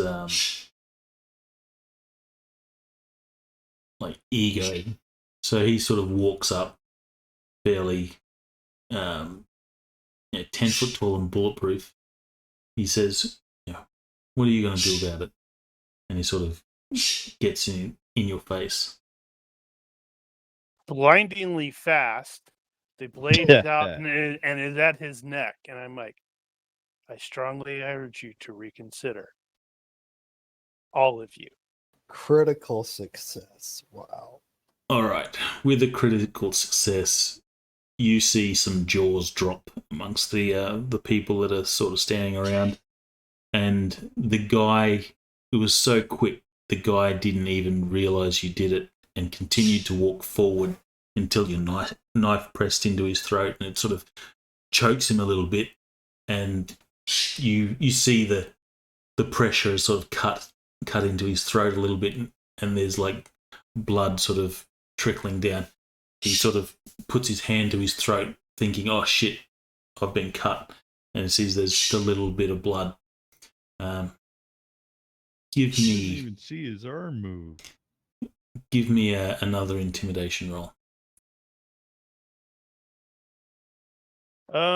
Would the displays of strength or bloodthirstiness thing here apply? It's like 1 to 4.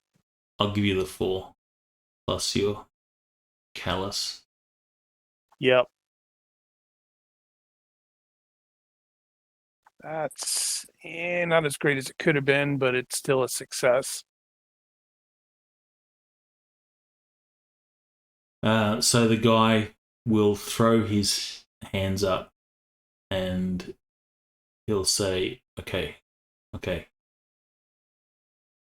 we'll leave them alone. Then we have an accord. It would be very unfortunate if I had to return here.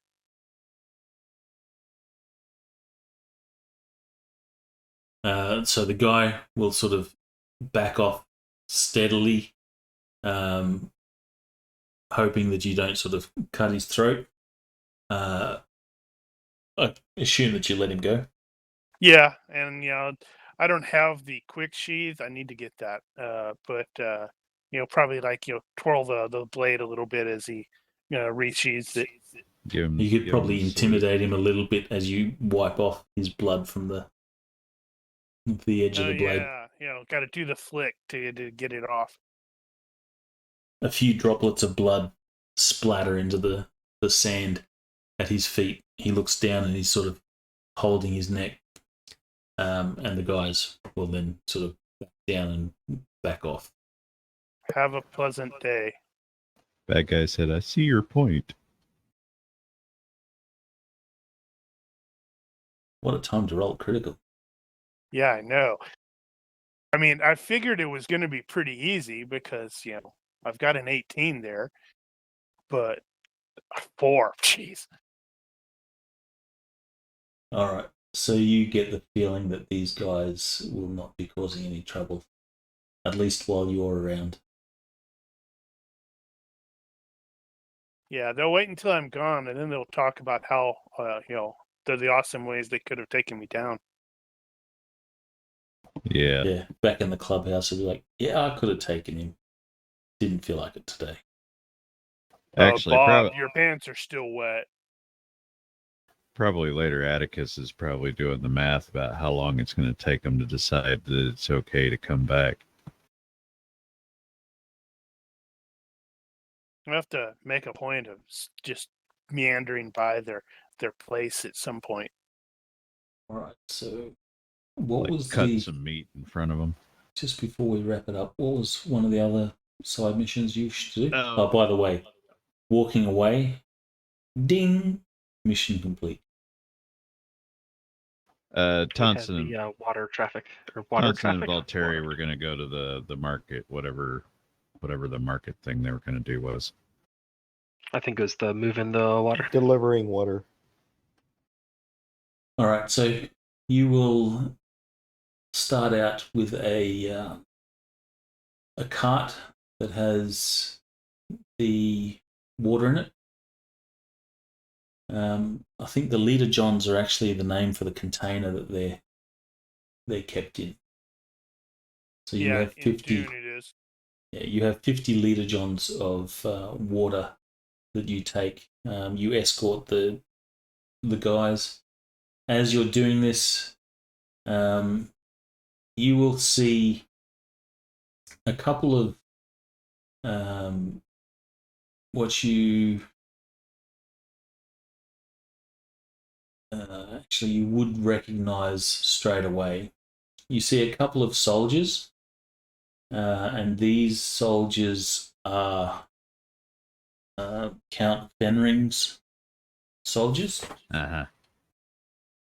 They will approach and begin to harass the followers, Renshu's followers. It's a good thing Lord Tetson is there. It's a good thing I'm not. Yeah, Atticus would have stabbed one of them already. They sort Oh, of pull. I'm sorry. They sort of pull up the cart and the people, and they're sort of asking questions. What's going on here? Is this illegal trafficking of water? Yeah, or is it water or is it wine? And you see one of these soldiers will sort of kick off one of the leader Johns onto the ground, and it will begin, spilling its contents. Voltaire is going to make sure they see that particular loss is being recorded, and mention to Tonson very audibly that Lord Fenring will surely cover this loss.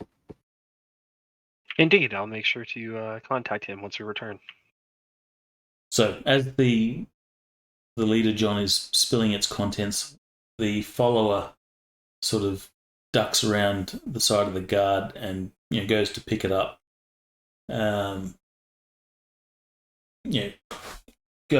Lifts it up so it stops spilling water out. The guard then sort of hovers over him, and he says, "You look thirsty. Perhaps you should take a drink." So what do you guys do? Cue the PCs. I feel like there's a violent expectation here. Clear your throat and announce Lord Tonson of House Whatchamadoohickey.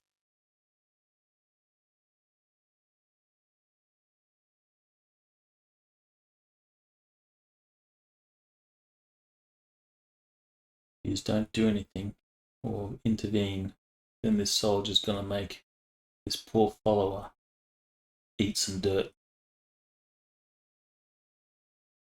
Well, they did have the comment. Would that not have been sufficient to attract attention? Well, I assume that you're there with them, so Oh, I'm probably you may. So that was a comment made audibly. Yeah. Yeah, it does. Yeah. That comment was intended for their. All right. So ears. give me a reaction roll. Actually, that would probably be. You could intimidate. Oh, You could substitute intimidate if you wish. Well, it's kind of intimidation. Yeah. Not fine. that I have that. Intimidation. You have intimidation? Yeah. Does that benefit from charisma? Yes. For influence purposes, yes. That may Okay. be included. I honestly, I can't recall, so let me roll without, and we'll just see if it would have mattered.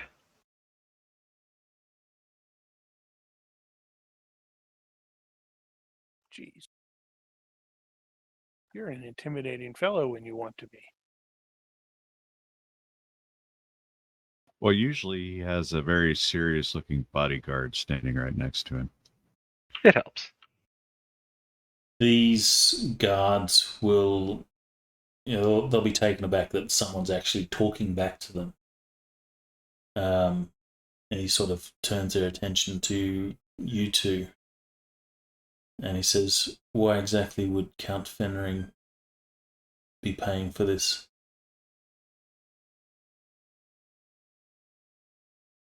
Lord Tanson of House Danann, pleasure to meet you. Seeing as you are the one causing the spillage and you're on his employ, it only seems fair that he would have to repay restitutions for your actions. What was your name and badge number again, by the way? The guy that was doing the harassing, he looks at his buddy. It's like, oh shit. I'm going to rattle off some numbers of how many times it's been reported they've done something like this and how much that costs. They'll probably take it out of their paycheck. Quite right. That would seem the proper course of action. He will say, "I'm sorry, my lord. I didn't realize who you were. I apologize. We will leave these people to pass." Very good. And just if I may, may I have your names just to remember you by? You see I'm the pair look at each Bob other. Smith. The pair look at each other, and they're hesitant. And the guy says, "Bob." I'm also Bob. We're not related. Well, Bob, I have a good good eye for faces and a good ear for names, and so I don't expect I shall hear your name nor see your face anymore. And should these fine folk come tell me that you've been harassing them again, I'll be sure to raise some questions. Of course, I'm sorry, my lord. And you see the guards will, back off, tail between their legs, sort of thing. Did we actually determine how many levels of status Hanson has? Oh, you know? Because that would have added as a bonus to Uh-huh. your roll as well. Good God. I can't remember if it was Okay, half what did- or if it was -1 of What did the we- actual house or lord lady status. What did we establish that status was? I don't know if you I did. thought it was 6. Nah, it won't have been No. 6. Or was it 3? I thought there was a 3 in there somewhere. I can't remember if that was the half or if that was the actual. It would probably be 3 Well- or 4 is what Gwendolyn would be, and then your half of that as part of the heir, Half of that or one under. or 1 under, something like that. Depending. So you'd be at least 3 or 4. So No, I was trying to remember what her rank was. What level in feudal society is She's that? probably like a baron. Well, she wouldn't have been a baron. Because Or was Duke she baron? Atreides, and we're a vassal to Duke Atreides, so we'd probably be more like a baron. Well, Could be a count. She will have a specific Counts are under title. dukes.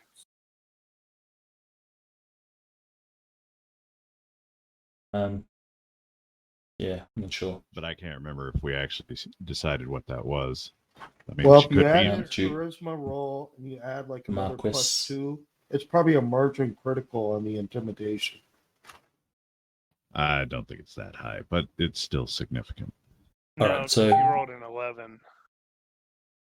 And you can only get margin crits on 6 and 5, right? Mm-hmm.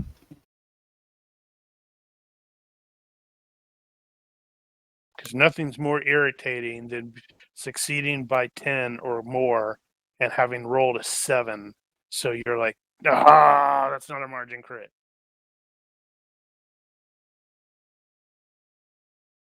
Yeah, I don't think we ever did decide what this was. This was a minor house. What were the levels? There's Great House, Major, Minor, Great house, and major, minor. there's another. It was another name. And was I know I Atreides jokingly refer great? to them as the houses negligible. No, the great was the emperor, and Atreides was major. What is Harkonnen? Are they major? Yeah, they are, because they're just, even though they're barons, they're just really shitty, filthy rich. Okay, so they're elevated for a barony. She could be a baron, I suppose, or baroness. Not important anyway. But you would have got extra bonuses there So you would have pulled rank, or pulled some rank. So does Tenson actually have the heir trait? I Whatever the hell don't that have was. heir. I don't know if I found If it. you in recall, the- I said you have it, but you're not paying points for it because it's Okay. not. Yeah, and so I don't think I actually added it to through GCA. I don't even know if it existed So within GCA. yeah, it's not called heir. It's called something else. It's like a potential potential advantage or something like that. Um, yeah. So basically, all you need to do is decide what his effective status is for these purposes later, which sounds like it's probably 2. Yeah, that's fair. Actually, the Interstellar Wars, GURPS Traveller Interstellar Wars, it has the various imperial ranks and stuff. That might be useful. Well, I know what the statuses are for the ranks, at least in the feudal system. I don't think they're any different for the space feudal. I do seem to recall that the Traveller had a rank 14, was the highest rank in the Imperium. Something like that. It was higher than the usual 8. Hmm.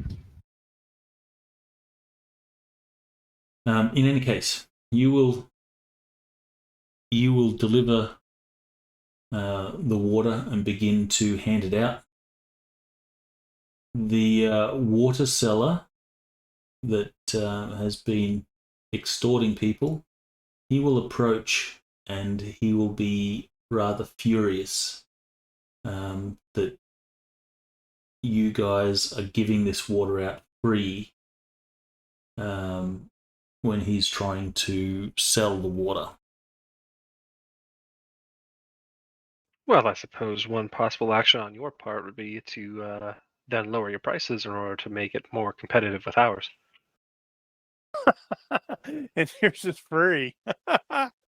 He makes the comment, "You're giving it away. I have to put food on the table. I have to feed my family. I cannot compete with your generosity."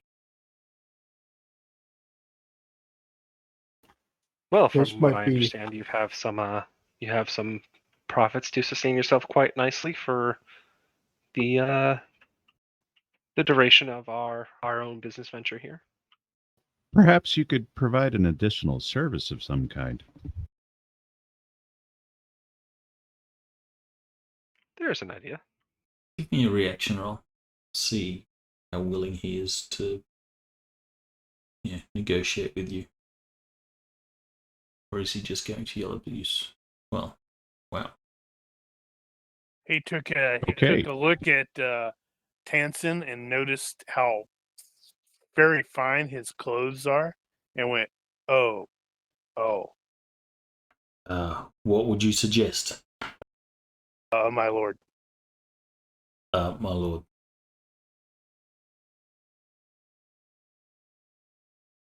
Actually, I didn't have any idea. Nor did I, Ash. this would probably be a moment for Valkyria to use his Mentat skills to really say, going forward, this is what you should offer for your water prices. You could resolve it. We don't need to go into specifics, but you could resolve it with a diplomacy. You could negotiate I can diplomacy. something that'll work for both parties. Diplomacy I can do. Hey, I'll assist. Oh, you're too fast. Sorry. I'm going to assist anyway. You didn't want me to. Well, it's been long enough. You can re-roll twice. I'm re-rolling Daniel. that. Wow. I like that one better. Okay, so you'll get a +1 on top of that. So you'll succeed by 9. And I guess since it's diplomacy, you can add your charisma, so that would be a succeed by 10. So you will negotiate something with the water seller, and he promises to reduce his prices to a fair level, as long as you guys don't, come and give water away for free. I suppose that could include us some kind of sponsorship when we're in the area, that sort of thing. As in, House Danann's going to get involved. Like we'll restrict our purchases to this guy or whatever. Fair enough. So you will successfully resolve that with the water seller. He's not happy, but it certainly beats, trying to compete with someone giving it away free. After this this exchange, sorry, We didn't get the ding. oh, well, your ding's not quite over yet. We still have to wait for the dong. As you're sort of finishing up, there'll be a child will sort of tug at Valtiri's coat,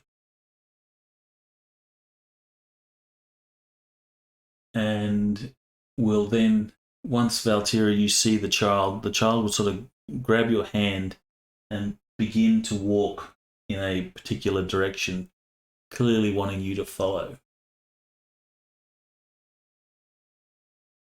How old-ish? Sort of that 10-year-old range, 8 to 10 sort of thing.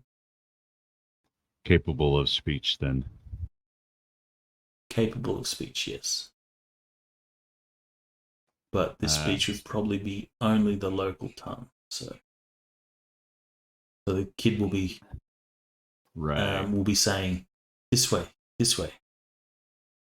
I am going to tell Tonson that I think we should follow this kid, and actually, hold that thought. Let's make sure I actually think I should follow this kid.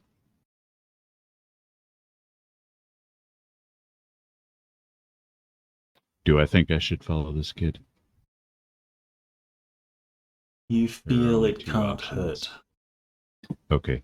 I'll tell my Lord Tonson I think we should follow this kid. And I don't want to leave you alone here. Very well, I think they've got things handled here now. Let's be on our way. All right, so you will leave the followers to do whatever they're doing with regards to the water and the water cellar, and you follow this kid, and you will see there is a tea house.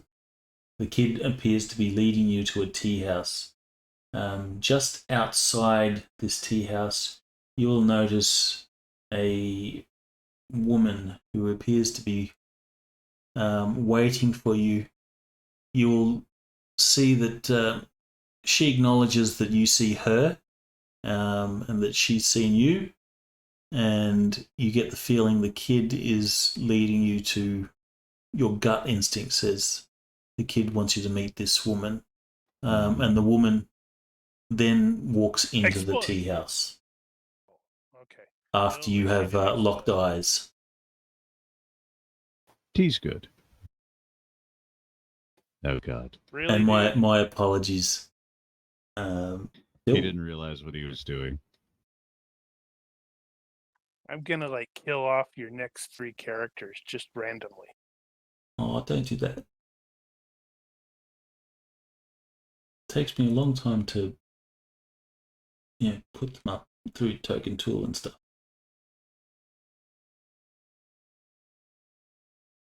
Yeah, tea's good.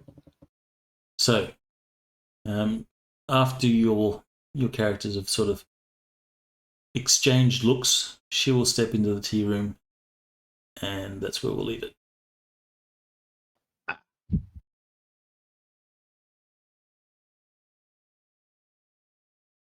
Alrighty then. We are at time, are we not? Yes. Yes. Time. Only a little. All right, so it's going to be 2 points. 2 points, yes. All right, so straight This- away, I am burning both of mine. I am going to go ahead and pick up the Fearsome Stare perk and the Quick Sheathed Knife perk. Okay. All good? I might as well also add intimidation since I went ahead and used it today. Yeah, that's a good That'd be idea. a good idea. Those of you with high IQs will straight away go, "Oh yeah, my intimidation's pretty good," and I'm like, "I got a 10." Yeah, but you can That's- actually back your shit up. Yeah, I got a 10, and that's with 2 points in it. I think I'd like to bump up intimidation as well, if I may.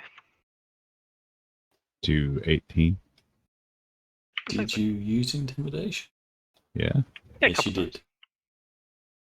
All good? It was a little less violent looking. No, I was just is this season 2 technically? Or is this just season 1 extended?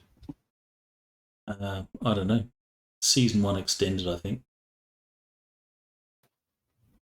In my notes, I've put it as episode 7. Yeah, that's what I have in mind. I'm just like 101, 102. This is 107. Yeah, well, that's what I was doing too. I just wasn't sure if it was this one completely separate or not. I guess if it's contiguous, it's contiguous. Not that There that's was super important. it's like a mid-season break. Yeah. Same story, just there was a mid-season break. Come back with something different, a little bit different. All right, cool beans. Guess that's that. All right. So, any other business we need to take care of? Not at present. We do need to work out what to do next, but we'll probably do that after we end the stream. Looks like Mark is, getting fired up, so We'll see. maybe Alright, well- we'll be doing robots. I would like that. So, if you are watching this and you have any questions, corrections, suggestions, or general hecklings, feel free to leave a comment here or find us on Discord. Thank you for watching. Olympus out. Good night, Captain Button. Bye, stream. Bye, everybody.